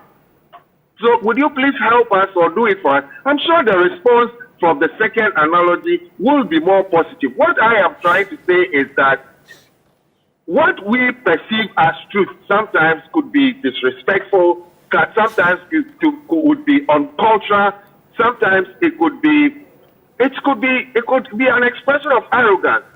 The truth is not the same as insult. The truth is not the same as being rude. The truth in our context is saying the bare fact but decorously. Let me let you take leave of us with these two questions. I want to pick your thoughts. One, how do you feel, especially from where you sit, Ghana Integrity Initiative, how do you feel we can extract honesty? Extract. I'm carefully using that word because it appears if you left our leaders, they would not deliberately be honest. How do we extract it from our leaders? And two, if you had to assess this administration, it's almost 8 years. We've been told a lot. From where you sit, Mr. Bwedi, on a scale of 1 to 10, how honest do you feel this administration has been with Ghanaians? Over to you. Very well. So how do we extract the truth? And let me say that the best way to extract the truth from governance perspective is what I alluded to earlier, collective action. Let the truth come from the people. I am praying that academia, I am praying that the media, I am praying that civil society organizations will begin to rally people together so that we can mobilize, we can collate the truth. Then we can prioritize what we believe that the incoming government or governments yet to come should do and at what time they should do it. And then we set indicators to measure those performances. I believe that will be the truth that Ghanaians are looking for going forward. In terms of measurement, the government still has some time to go. I have not done any scientific study to be able to say authoritatively that the government is being let me give you a good idea. Let me just. The government has not delivered on everything that he promised, and when it comes to the fight against corruption, the TPI has already given us a measure. We have remained static. We are not making any progress. In the last 4 years, we haven't seen any significant progress in our fight against corruption. So from where I sit as Ghana Integrity Initiative, we think that the government needs to do more. In terms of performance in the fight against corruption, he has remained static. All right. Thank you very much, Mr. Bwedi, for joining the conversation. Interesting thoughts there from Michael Bwedi, the fundraising manager at the Ghana Integrity Initiative. Professor Seidu, my apologies, but we had to clear some issues with Mr. Bwedi, who has something else to knock off to. I'm sure you may have some responses or thoughts on some of what he's shared. He moved away, he shied away from giving an assessment. He says we can go to some of the indices and look at them. But if you look, for example, at the flagship programs, 1D, 1F, One Village, One Dam, Free SHS, One District, One Factory, 1 million per constituency. Among the tall list of these, it didn't take a soothsayer, someone to look into a crystal ball, to decipher, even with our heavy borrowing, that these would have been difficult. But we are seeing some of these coming up again in an electoral year. How do we extract honesty from our leaders on some of the things they are telling us? And maybe to start off, how do you feel about this administration? How honest, from where you sit, have they been with us?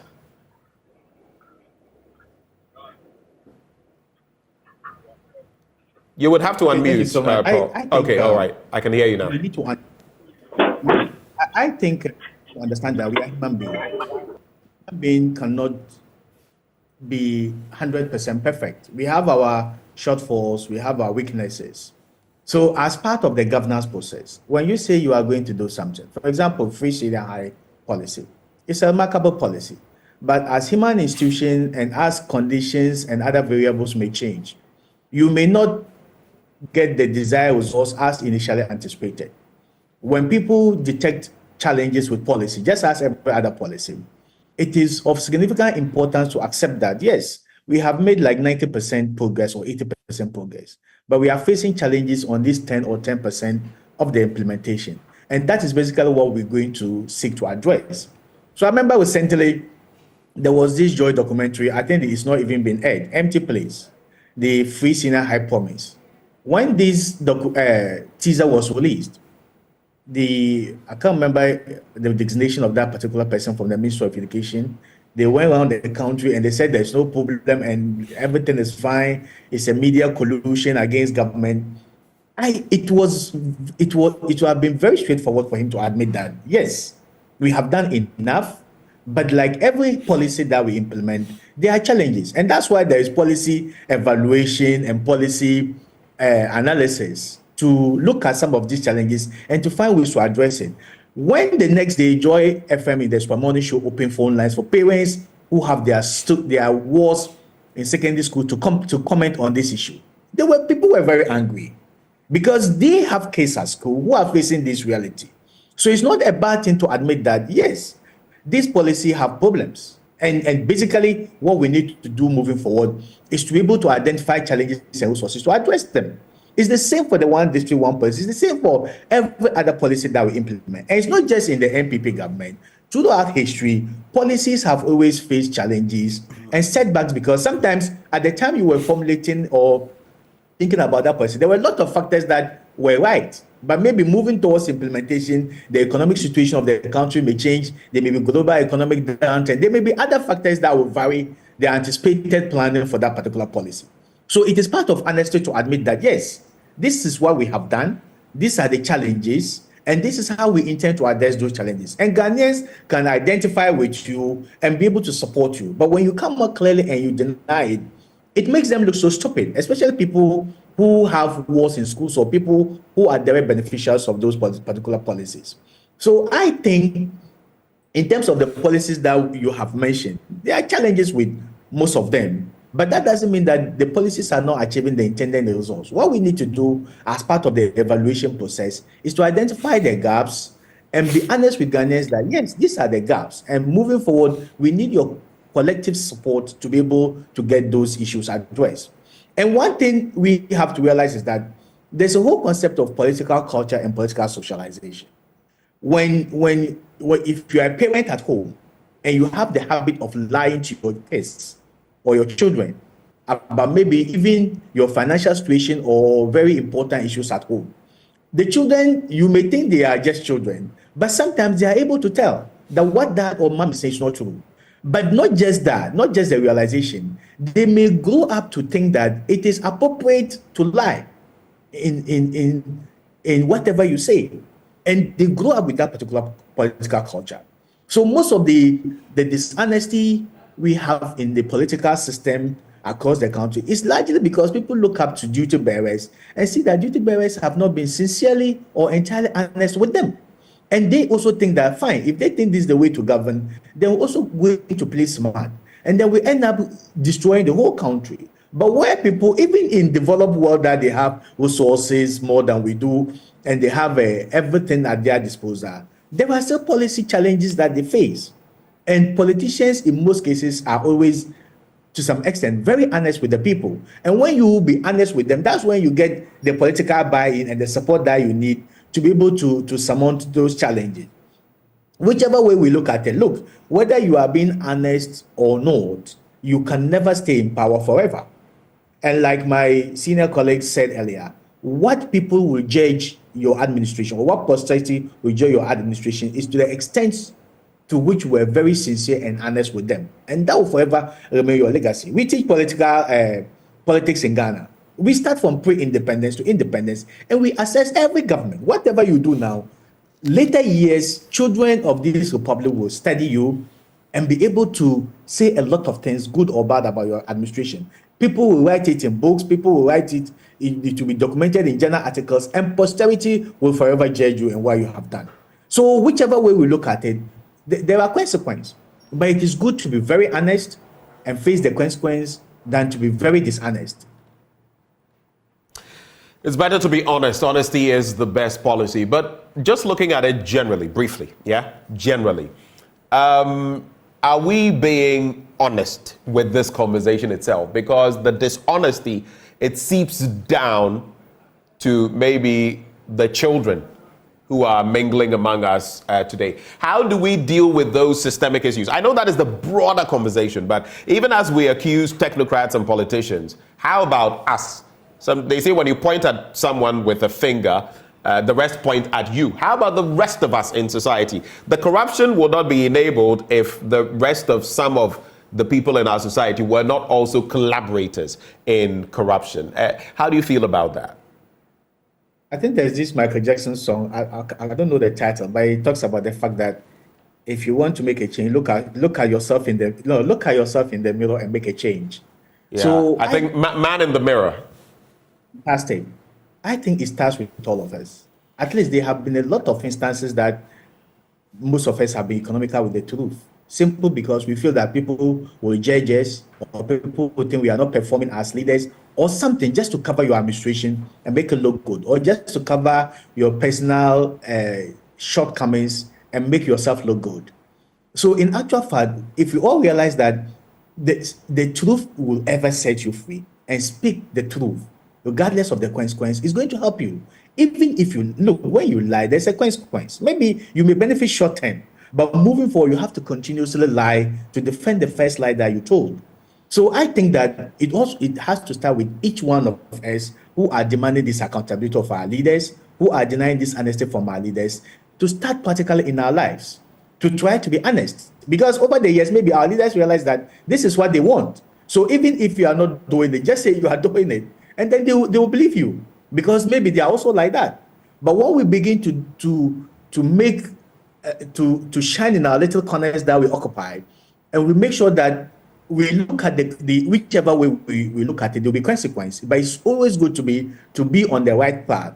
Then that is going to generate that kind of snowball to the national level. So when you are being honest at where you work, and the person who is coming to deal with you also strives to be honest, and then we all know that when you are dishonest, you face the consequence, or it pays to be honest, but it takes it takes nothing from you to be honest, and that pays well than to be dishonest. When we started from our own personal levels, then and begin to, like my senior colleague said, collective action. So every collective action starts from the individual level. So at the individual level, honestly speaking, we all have to examine ourselves, and we have all contributed in a way towards this national level dishonesty in our politics. Right. It has to start from one of us to be able to set the record straight and do things right. Do you have any final comments as we conclude on this conversation, Prof? I think in politics, practically, there are times that the politicians may be very economical with the truth, and that may pay. But to take it as a hobby throughout life is going to be a disaster. Even in the developed world, like I think he talked about the fact that plausible denial is not what is it mismanaging information. There are certain events or certain issues that at the right moment, when you say what is right, could cause a lot of anarchy. So you can manage the communication there, and then later on you'll be honest with the people. But to take it as a norm and to live your political life that way, definitely posterity will not judge you right. Thank you very much, Professor Alidu Seidu. Thank you very much for joining the conversation. We had Professor Alidu Seidu. He is head of Department of the Political Science Department at the University of Ghana. We also had Michael Bwedi, and he is, well, he says he's not corporate affairs manager anymore. He's fundraising manager with the Ghana Integrity Initiative. This is a conversation that we're going to have many times in the course of this year, because our politicians, misleaders as I call them, cannot keep taking us for granted. But it also depends on what we do with what they say. And if we crystallize on that, I guess at some point they will shy away from doing some of these things. Thank you for staying for this end of the conversation. We still have a lot more coming your way on the AM show. Stay for that.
Welcome back on the AM show with me, Sweetie Abochi. Benjamin has just left to go and host that national dialogue on cybersecurity.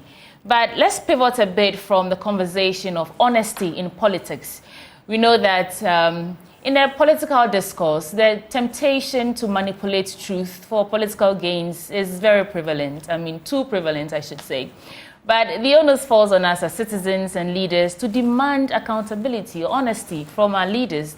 And we can only do that by assessing their, messages, interviews, and which is critical to assessing their character for office.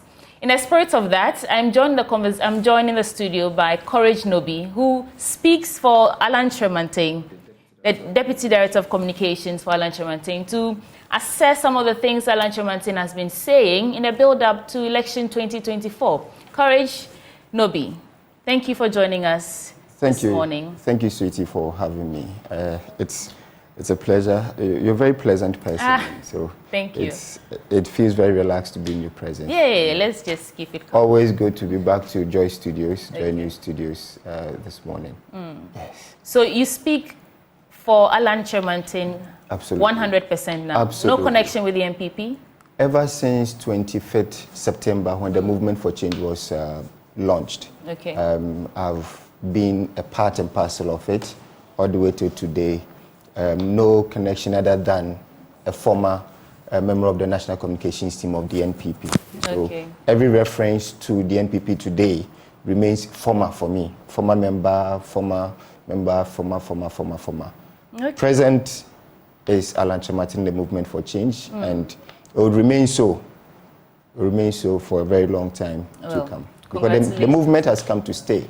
The movement exists to ensure that we are able to deal with the duopoly, put it behind us, and to chart a new path for the politics of Ghana. I'm glad you started on the note of honesty. Yeah. I think it is the most important quality to require of any leader. And presently, if our politics from 1992 is anything to go by, there's a high deficit of that. And so, more reason why Alan Tremantin is best suited and best positioned to be president this year, 2024. I like that you wanted to touch a bit on that. Do you think it's feasible, or it's just an ideology that we can actually have politicians who are not, manipulating the facts just to gain something? I think that we will ever see a time where our politicians are 100% honest with us? I think we are at a point in our democratic dispensation where the Ghanaian people want something new. They've tried the one we know already, and they've realized it doesn't work, and it's never going to work. After 30 plus years, if it hasn't worked, you don't keep doing it. So they're looking for something new. They're looking for someone they can trust. They're looking for someone with a track record of honesty and integrity in public service. And that is why the movement remains strong. We were told that it will not last 2 weeks. It's been almost 6 months and counting, and we are growing stronger and stronger. And we were in the Volta region just yesterday. Yeah. You know, it's exciting to see Ghanaians with so much enthusiasm about a third force, so much enthusiasm about a leader they know they can trust, and that's why it is possible. Okay, so once you do that, from there you now have a president you can trust. And if you have a president you can trust, then you know that if he says, I'm going to create the enabling environment for Joy, for the multimedia group to be able to expand, then you know that you can plan with that. You can go to the bank with that, because the necessary policies will be put in place without the unnecessary parochial interest, you know, family and friends and all the things that matter. But a very dispassionate environment for every true Ghanaian to thrive. I think that's what Alachi Martin is about. So 6 months in, you've been saying a lot. Yes. And going places. Yes. Can you briefly just give me a summary of what you've been doing so far? I mean, he talked about reviving the, you know, Jospong, what's it called, textile, 50% appointments from the youth, turning the central region into the financial hub of the West African sub-region. Yes. What's the central theme of your campaign, the movement? I think the central theme is transformation. Yes, politics and governance should lead to transformation in the lives of the people, in the infrastructure that they live by, and in the environment that they dwell in.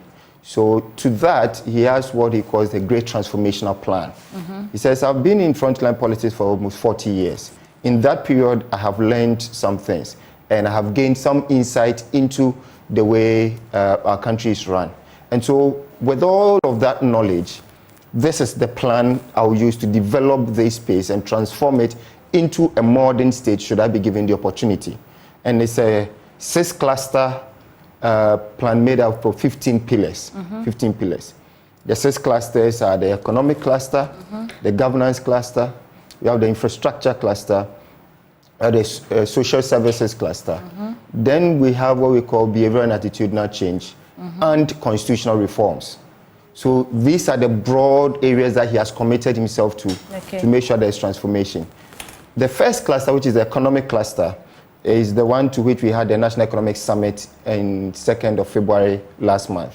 So out of that, we have 152 prescriptions for the economy. How do you fix the economy? You have 152 prescriptions. And that is what he is going about meeting the first. How did you arrive at those prescriptions? You know, there's an Akan adage that says that Chikrun Kwejna and Nyansa Niti Bakumu. To wait, no one is a repository of knowledge. And so at the summit, various aspects were discussed, and we looked at 4 key aspects for building the economy. You're looking at macroeconomics, you're looking at industrialization, you're looking at agriculture and tourism. So the summit concluded that these 4 areas is what can fix the economy. And so out of the equation, if these 4 can fix it, what do you do to fix tourism? What do you do to fix agriculture? What do you do? That was what the discussion was about. And so it was out of that for these 4 areas, we had the 152 prescriptions, you know. And so everything he's saying on the tour is born out of a plan. So it's not as though he comes and says, okay, these people, what can I tell them? No. It's born out of a plan. And so it's the content of the plan he's telling Ghanaians, and beginning with the most important demography, if you ask me, and that is our traders and market women. They keep us going. They keep the society, in fact, during COVID, you had them do so much sacrifices. Sometimes go to the market at midnight to make sure that there's food on our tables and all. So after that, other demographics will be met as well. But part of the prescriptions is to say that every single region in this country must be given a focus based on something that is peculiar to them. So that's why the Volta region becomes the skills development center or hub for West Africa. For West Africa. You know, when he was trade minister, Honorable Chairman, he put together a policy that's attracted about 12 international automobile brands to be assembling cars in Ghana. They will definitely need skilled labor. All right? And what they are doing is that most of those, I heard a Honda CEO say that Ghana is the launch pad to the sub-region. So if you have that kind of investment coming in, you need to be able to meet the skills gap that'll be created.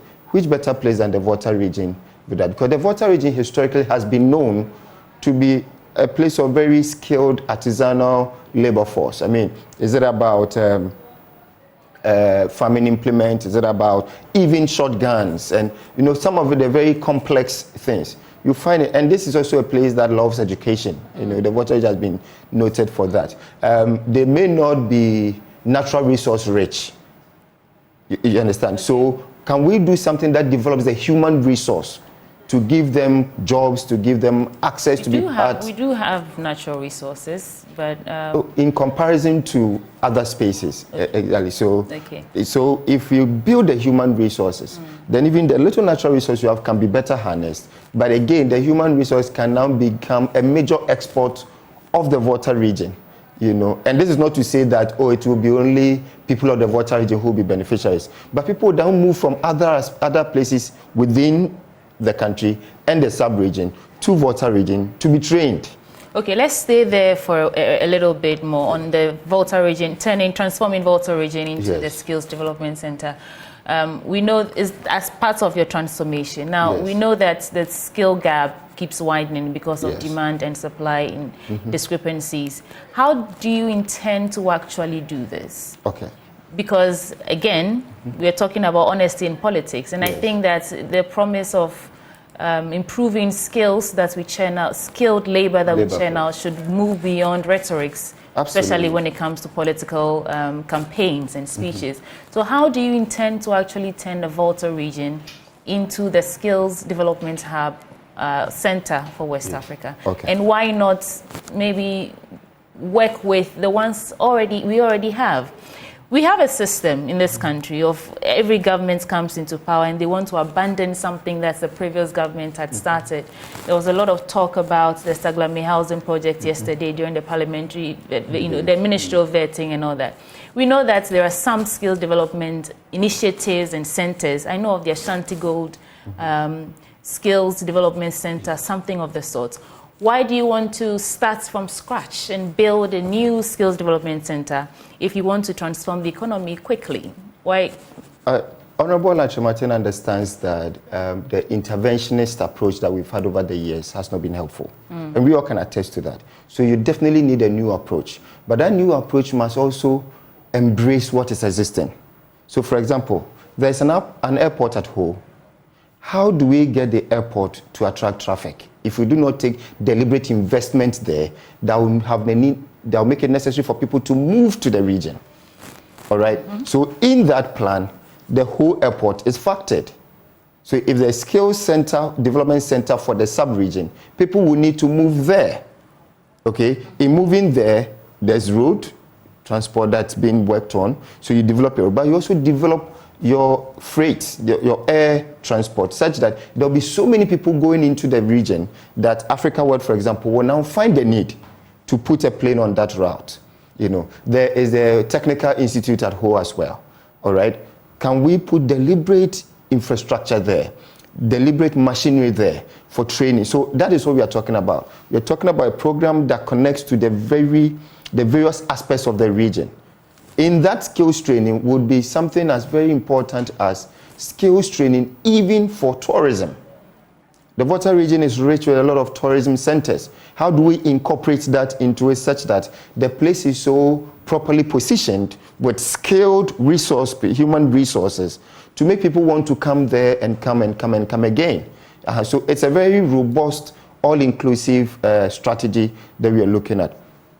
Remember already about 67 business resource centers that Honorable Lachimatin established across the country. You know, I think 2 or 3 of those. 67? Yeah, 67 when he was minister. And it's still connected to, and that was just his plan as minister. Okay. So the plan is that we want to grow Ghana. If you want to grow Ghana, you need to be able to create jobs. But how do you create jobs, particularly youth enterprises? The youth need access to information. So can we put business resource centers dotted across the country such that Sweetie begins a business or has just a plan? Can he go to a place that will be like a one-stop shop where she gets technical support, even in drafting her proposal, how to access financing for the ideas that she has, and when she gets that, she can now take off. How does she go about registering her business? You know, SNAT, GRA, all those requirements, procurement. So the center will assist with all of that. But when that is done, in case Sweetie's business idea needs some machinery, there are places that will also set up, the technical machinery centers, that will help you even develop machinery that does not yet exist. And you want to do all this? You're bringing in machinery, you're training tourists, what I'm describing now is actually what he did as minister. So he went to the ministry with a plan, and that's how come he was so effective. In fact, you cannot talk about effective, because he said that he was not as successful as he would like because he didn't have enough resources to execute some of the plans that he had. What he means is that for us there are about 67 business resource centers. It could have been 120. Okay, and if you check the government's budget over the years, of course, trade was not a priority. You know, your priority is where you put the money. You understand? So even for the vehicle assembling plants, the government spent not a dime. It took the power of policy. And you know, the most important tool any government has is policy. And that is one of Alan Kyerematen's fortes. He understands the power of policy to attract investment. That's why he sat down, developed the Greater Kumasi Industrial Village, submitted it to the World Bank. World Bank said, wow, this is fantastic. We'll give you $30 million to implement it. Met the Korean government, presented it, said, wow, this is powerful. We'll give you $150 million. And because of that, that project is ongoing presently at Ejiso, around the Buankra Inland Port. So you know Buankra Inland Port, which was started by former President Kufuor, which has been abandoned over these years. Now there's even more need to develop it because there's a whole industrial village that's been planned about it. So when you create that kind of ecosystem, that is how you create jobs. Not just employ, because you can come and say, oh, I'm employing 20,000 more policemen or 10,000 more fire service personnel. You have employed, but you've not created jobs. You create jobs by building industries, building factories, you know, and that is what Alan Kyerematen is about. So if he promises Volta region that you're going to be the skills development hub for West Africa, he knows what he's talking about. He is the man with the plan, and on the plan, he knows where he's going to get the money from, and then where he's going to put the money. And that's why he commits himself. Where is he going to get the money from? How is he going to get money to implement all these strategic plans that you're preaching? Yeah. Okay. He has committed himself to present the budget for Hopefully 2025. you don't take us to another, you know, IMF bailout program or HIPIC. I mean, I'm just saying. No, the road out of IMF, the road out of HIPIC and all of that is industrialization. Yes, and that's why he's committed himself to it. In fact, he's committed himself, to answer your question, to present the budget for 2025 before the elections. So in that budget, you know where he will get the money from and where he will put the money. You know, this is the man with the plan. He has a plan to transform us from poverty to prosperity, and he's very committed to that. And every single step he's taking is to ensure that that comes to pass. Of course, should Ghanaians wanting change, real change, I mean, vote for him to be president on December 7th. So where did you say he's getting the money from again? From private sector. You see, presently, with the current position of our country, we've shut ourselves from the international financial market in terms of loans and all. In fact, what we have with the IMF is just to show us up so that hopefully someone, that the loan countries and all that will want to give us something. But I think that there is money with private sector. So if you have the right policy, private sector will respond by bringing in the money, like it's done with automobile. So if we have, for example, a robust strategy for Volta region, which is what he's talking about, skills development center, they don't know, if we put our money in here, we'll get it back.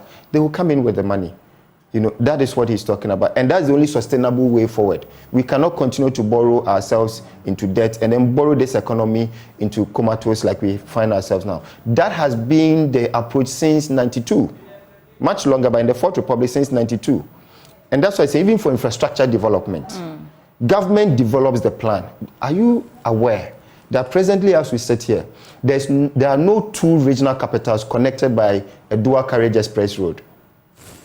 No two regional capitals in Ghana, whether it's the former 10 or the current 16. That is obviously unacceptable. And he's coming to fix this, you say? Yes. At least every region, the regional capital should be linked by an express road. That is how you facilitate people and goods moving across the country. So you cannot say you want to industrialize without fixing that. So the plan has strategies for all of that. Now, when you build the plan, for example, that, okay, Volta region is going to be the skills development center for West Africa. It means we need to be able to have expressway that connects Volta region to Oti region, to Eastern region, to Greater Accra region, the 4 regions that it connects it.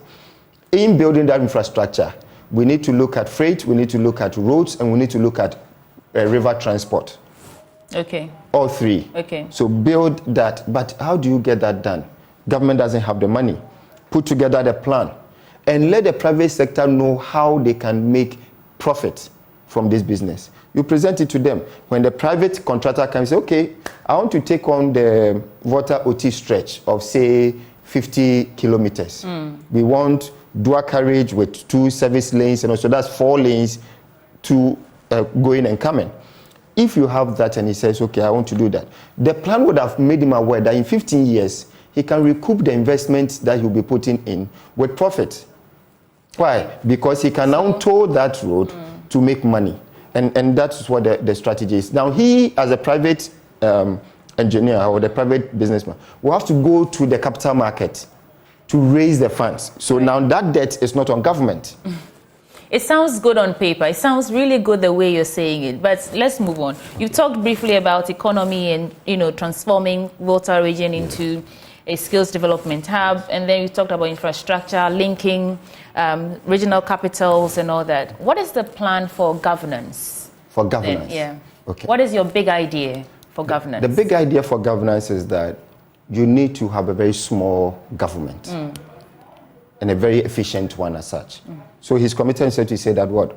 I will not govern with more than 40 ministers. Is it feasible? It is absolutely feasible. There are 19 cabinet ministers enshrined in the constitution. There are 16 regions, so 16 regional ministers. You have 35. It leaves room for 5 discretionary ministries. Because your discretion cannot be more than the instituted. Like we have currently. There's higher discretionary ministries than the institute. He says, no, that does not work. Once you cut down government to that, what you focus on is efficiency. And anybody who has an opportunity to work with him, and we are experiencing that, will tell you that he has an eye for every single detail. But the other big issue for governance is that he is going to be an example of integrity. Okay. Peter Obi, the Labour Party candidate in Nigeria, made a statement, I agree. He says that the only way you can stop corruption is that you, the leader, you don't participate. So Alan Shamanti is incorruptible? Absolutely. If anything at all, the over 40 years involvement in both private and public sector proves that he's incorruptible. He's incorruptible. He has a sterling character. Posterity will come back. I mean, eventually we all see how all this plays out. Absolutely. But you see, it is when what I'm saying is not backed by a track record. That is when definitely the truth will come to hit me in the face. But in his case, at least from 92 he was there.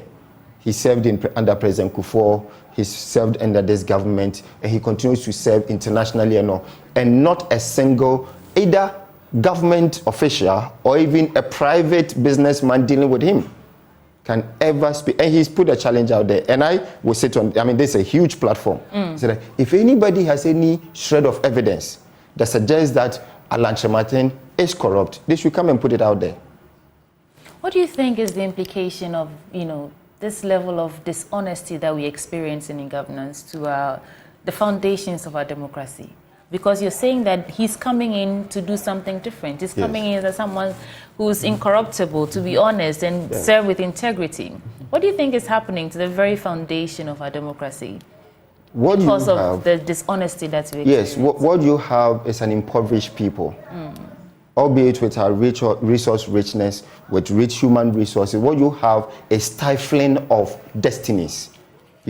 What you have is a situation where majority of your people flee this country as though you're a war-torn country. As of September last year, over 4,000 nurses alone had fled this country.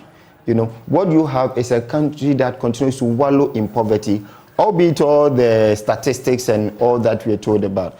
because there is no honesty. And I say that corruption and development are parallel lines. They never meet. They never meet. So Ghana cannot want to develop and still tolerate or entertain corrupt leaders. Ghana cannot. Should he gain the mandate to be president, what would he do? How would he react to all our politicians who are currently in power, who would be described as corrupt leaders? What's his plan for them? I think what the reality is that there are very good people in the NPP who will not have found traction because they are not corrupt. There are very good people in the NDC who might not have found traction. There are very good people outside of the political establishment, the duopoly, who may not have found expression because they are not corrupt. These are the people that he will put together into what he calls the government of national unity. Government of national unity. So one of the pluses of Alanche Martin is that you are going to have the best of our people put together into one government to perform. Which deals with, does away with this sharp, divisive politics and the winner takes all situation that we have. He's going to do that, and he's committed himself to that. It is in putting that team together that he says 50% of those must be young people. Because he believes in the capacity of young people, he believes in what they can do, he believes in their energies, albeit guided by the aged. So the advantage, for example, I have working with him is that I am benefiting from his 40 plus years in public and private service. At age 22, he was manager of now Unilever. So from 22 till today, rich corporate experience, rich governance experience, without corruption. Corruption. And so, because he is not corrupt, he can check you when you are being corrupt. He can make sure you pay the price when you are being corrupt. And even in appointing people, he will make sure to appoint people who do not have a history of corruption as well. But should you be tempted in any way, he can deal with you because he does not partake. Can you tell an honest politician when you see one? You can tell when you see one. How would you tell? Or how For example, can you tell? If I tell you that I'm an honest politician, and at the same time, while saying that I'm an honest politician, I have challenges when it comes to fidelity in marriage, for example, then you shouldn't trust me because that alone is a form of corruption. Okay. If I tell you that I'm an honest politician and you can establish in any of my engagements to have lied, no matter how small it is, then you know that I cannot be trusted. If I tell you that I'm an honest politician and you can find that I flip-flop on positions, it's not about changing because of further and better information, but I flip-flop as and when, depending on who it affects, then you cannot trust me. So it's out there. But most importantly, check my track record. Okay. How was I in school? How was I as a junior officer in any company? How have I been at the top of any institution that I've worked in? And how have I been in government for the time that? And he has rich experience across the board that is open for anybody to interrogate. And that's why we are able to say that at age, 60 plus, he can say, look at me, examine me, and throw anything at me if you find one. I don't think we have many of his kind in his generation presently in this country. I like to think that the movement for change is a new journey for both him and his people. So let's see how it goes. But before we go, time is not on our side. Let's touch briefly on social issues. This controversial anti-LGBTQ bill that's going back and forth on whether or not it will be passed into law. Where do you stand on this issue? I think the movement for change stands with all Ghanaians, who have expressed their sentiments against it to the effect that it is un-Ghanaian, it's against our very social fabric, and so we support the movement by the MPs. We support what Parliament has done to pass the bill, and we call on the President to, as a matter of urgency, assent to the bill. Because what about the purported international repercussions that will come with passing this bill into law? I do not think there is any truth, particularly even in the position of what the Finance Ministry said. Okay. Because, Uganda passed a more draconian law, than ours, but they're receiving a $120 million deal from the same IMF. We have engaged top-level officials of the IMF in various, and it is not even their position. The IMF currently is divided on the matter as we speak. And you cannot be, no matter how thirsty the toad is, it will not drink hot water. You know, say that again. No matter how thirsty the toad may be, hot water is not an option. Okay. And so as a people, we are saying that we have a part to develop, we have a part to transform, with or without these institutions. Of course, you need the IMF and the likes because you are mismanaging your economy, you are mismanaging your finances. In Alanche Martin, you are going to have a very credible manager of the economy that will not need to go to IMF. So that even gives us more reasons why we shouldn't sign this. But no matter what the threats are, I think our social fabric is more important than whatever dollar or cent we can get from these institutions. And that is what is threatened by this particular behavior that the law seeks to prescribe. Okay. Yeah. Running mate selection or choice of running mates. Very soon it will be announced, and the commitment is that the person is going to be young, and the person is going to be a very good complement to the capacities and what Alanche Martin represents. You must have a few personalities that you already targeted and assessing. Give us some names. So the assessment is ongoing. Yeah. The engagements are ongoing. It's very refreshing. It's a very refreshing from process. either of the two major political parties? Just a little breath of fresh air and you will know. Okay.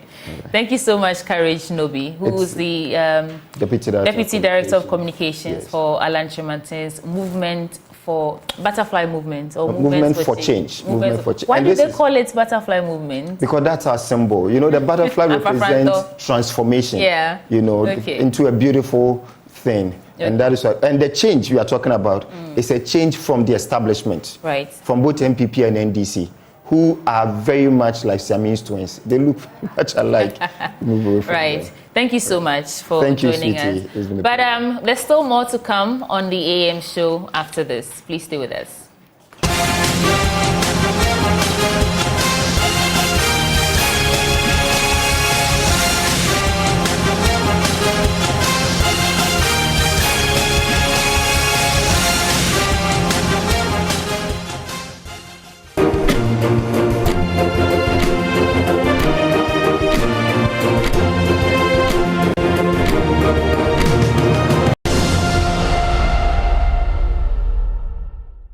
The Ghana International School is set to have its 13th musical, The Sound of Music, at the National Theatre, emphasizing the significance of arts in child development. Principal of the school, Frank Amponsa Mensah, highlighted the school's ethos, stressing the importance of nurturing students' talents and creativity beyond the confines of traditional education. For Ghana International School, one of the things that we aim to do is to make sure that our students get a complete school experience by the time they are leaving the school. And I'm sure many people will realize and understand that the school is not only about academics, but we also know that co-curricular activities contribute to making a whole student. And so these musicals are part of the offer that we have, so our students get the opportunity to be involved in these essentially non-academic aspects, which I dare say actually also helps the academics. The musical this year is The Sound of Music. Incidentally, this is the second time we are doing The Sound of Music. And I'm sure for those who know The Sound of Music, it's an all-time classic. And so it's something that we know families will be able to see again. And this year, we are happy to do a GIS adaptation. We sort of take it and work around it a bit, change a few of the names, a few of the scenes, and give a Ghanaian or GIS touch to it. It is going to be very interesting. The creative director for the school's concert, Vivian Boateng, shed light on the preparations underway for the event. She spoke about the dedication and hard work exhibited by students to be able to deliver a good performance. I've been working with Ghana International School for the past 12 years on their musical as a critical director and choreographer. And this year, we bring back The Sound of Music, but this time we are adding a Ghanaian twist to it. You know, Ghana, how music means to us. And so Ghana International School is coming back with The Sound of Music. And these children and young people have worked so hard to bring you the best of the school. Excitement echoed amongst the students as they eagerly shared their feelings and expectations for the event with the media. My name is Elise. I'm acting as Maria in The Sound of Music. We've been doing rehearsals since January, and it's just been filled with so much music and dancing and singing and so much acting. And I think we should all expect in this musical a lot of family love, romance, a whole emphasis on love. I want to thank the creative directors, our literature teachers, for putting in so much work and effort. Well, it's been a long process, and I expect an amazing production. We've all put in long hours, we've all been working pretty hard, and I think you'll be quite happy with the results. The Sound of Music has got majority of the student populace in high spirits, preparing and anticipating the day of the musical concert to showcase their talent and creativity. Come watch us. The Sound of Music.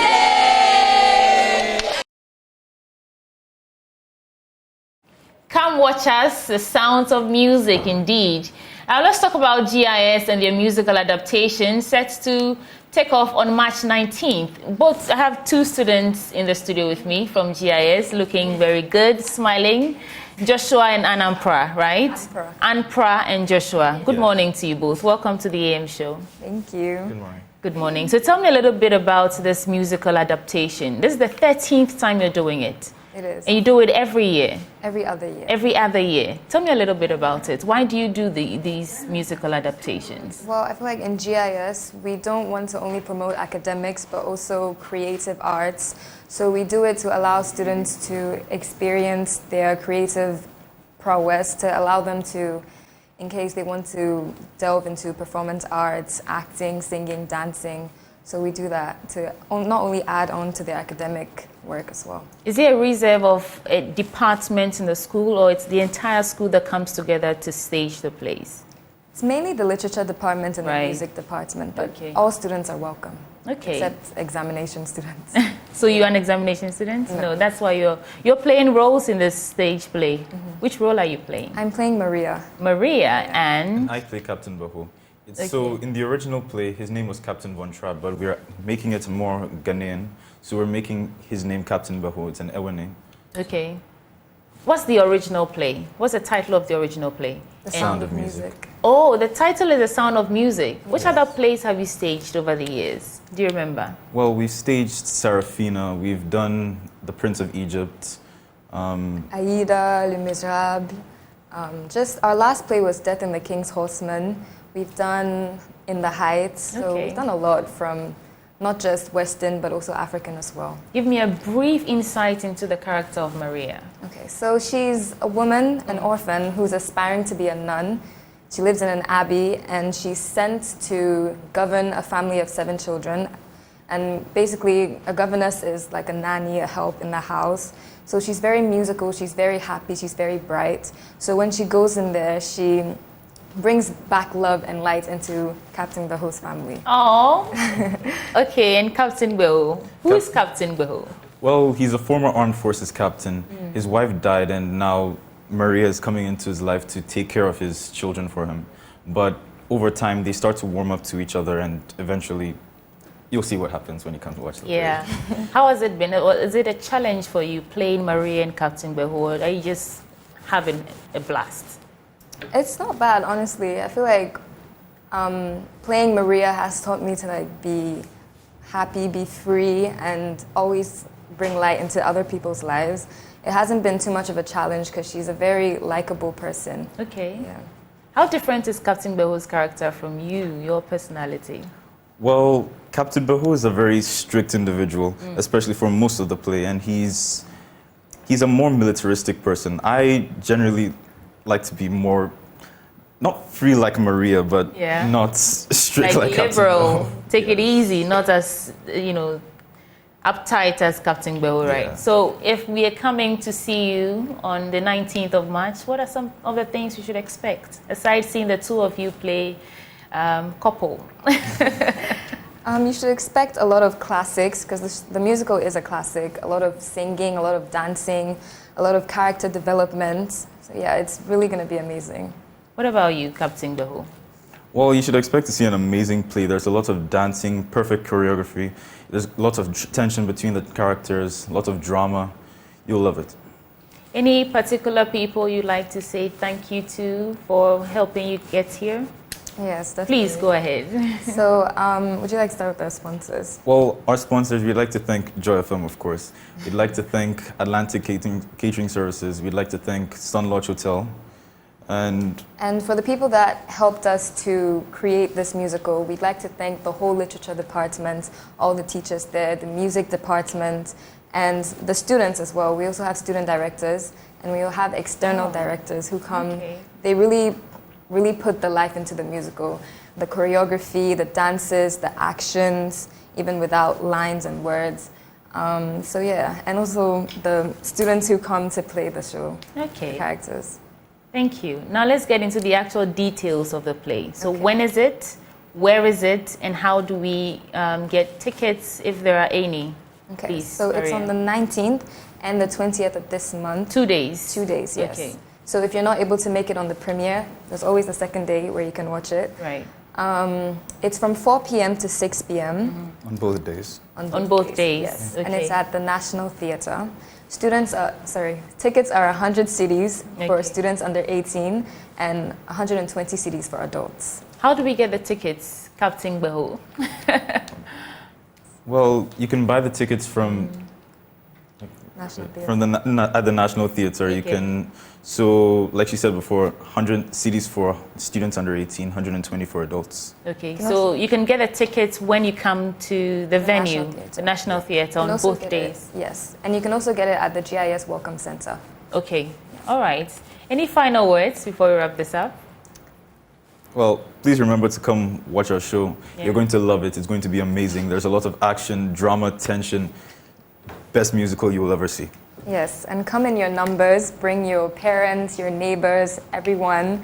It's going to be amazing. There's going to be a lot of music, lots of light and love. So, yes. I do want to put you both on the spot. It's a musical, so obviously you're going to do some singing in there.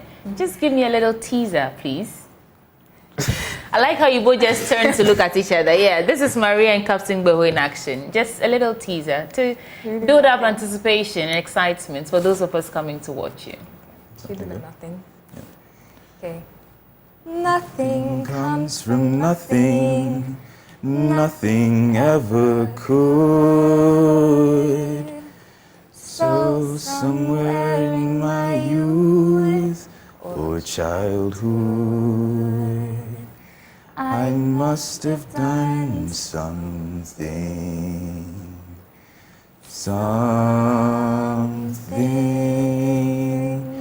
good. Something good will be happening on 19th and 20th of March by kind courtesy Ghana International School. Do not miss it. You can grab a ticket on the venue at the National Theatre, and both shows start at 4 p.m. So go and watch something beautiful from these amazing students. Thank you so much. Anampra and Joshua. Anampra playing Maria and Joshua playing Captain Beho. I wish you the very best in the coming days. Thank you. We hope to see you there. Yes, please. I'll try and make it. Okay. All right. Now let's take you live to the EcoBank head office for the cybersecurity dialogue. You know, our host with the most is Benjamin Akapo, and this is the Joy News partnership with Youth Bridge Foundation for these national security dialogue on the theme enforcing cybersecurity protocols, protecting the citizens' vulnerabilities. Please enjoy.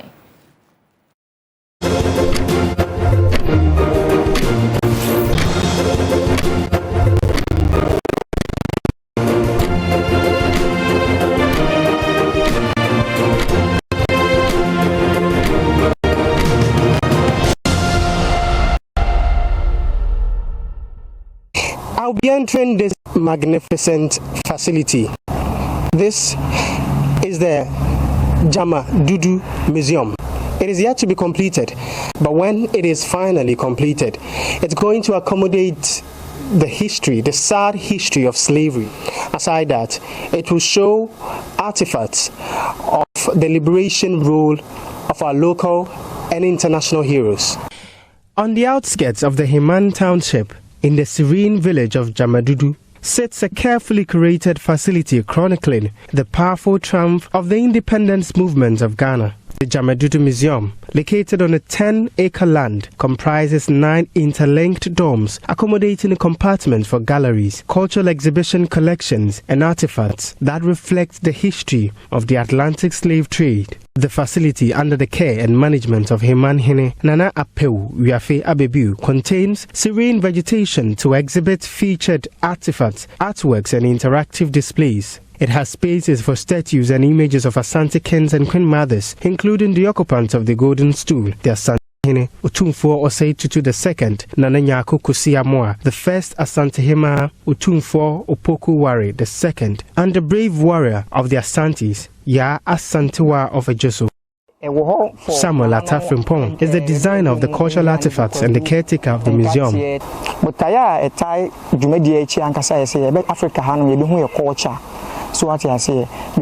My intention behind this initiative is to teach our culture. Many people are ignorant and less appreciative of indigenous culture. Nana saw the need to provide an avenue for enlightenment.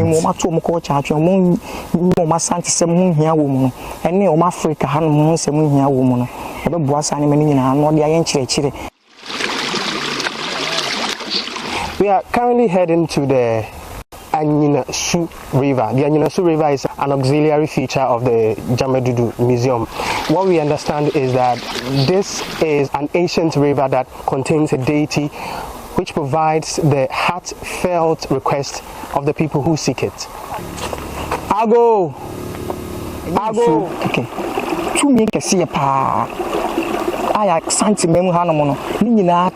It's not an ordinary river. It contains gods and protects the people. The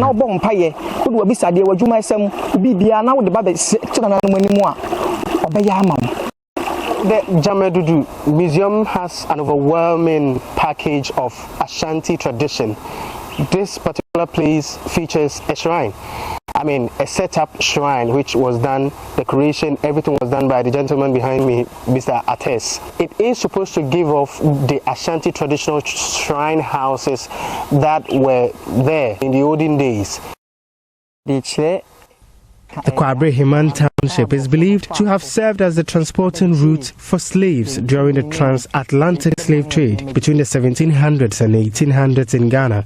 It also reflects slavery conditions through the brilliantly crafted statues. This museum provides a wide array of some of the activities that took place during the Atlantic slave trade. Just as you can see, here is a statue of a middle-aged man being put in chains on the neck and also chains on his legs. And you can see a depiction of how he was struggling and begging for his life.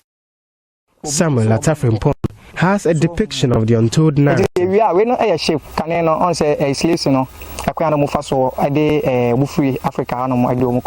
the creative arts are done, this will be a ship depicting how slaves are coerced and transported.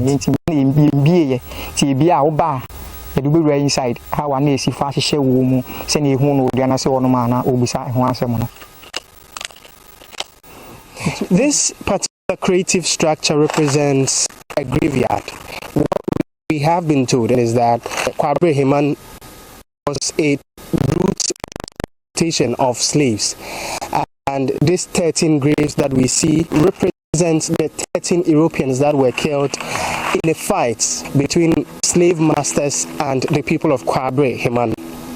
The Gyamadudu Museum features chambers and curated forest statues of African leaders who have contributed to the liberation of Ghana and Africa. The place honors statesmen like Osajifo Dr. Kwame Nkrumah, Ghana's first president, Nelson Mandela of South Africa, Muammar Gaddafi of Libya, and Emperor Haile Selassie of Ethiopia. At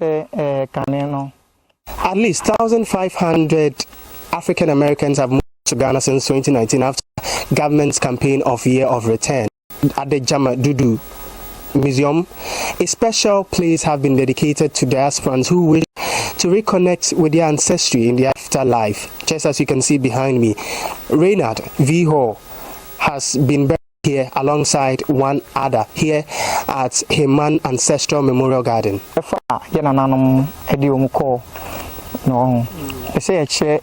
Many foreigners believe their roots can be traced here, so a feature at this museum will provide a resting place for those who want to be buried here.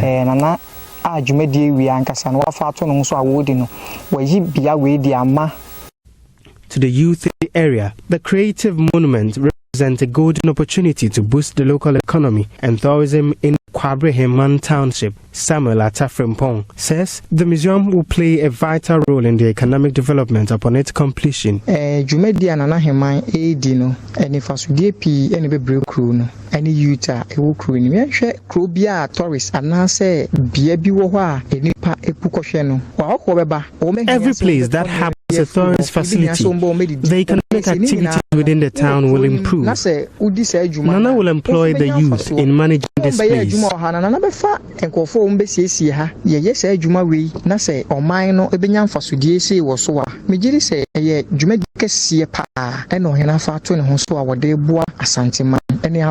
The construction of the Gyamadudu Museum, which started in 2020, is 90% completed. More African Americans and foreigners are trooping into Africa, including Ghana. More than 400 years that the ancestors left as slaves. This facility provides a good and a vivid representation of such rich culture of slavery and the Ashanti Kingdom. Reporting for Joy News from Kwabre Heman, my name is Clinton.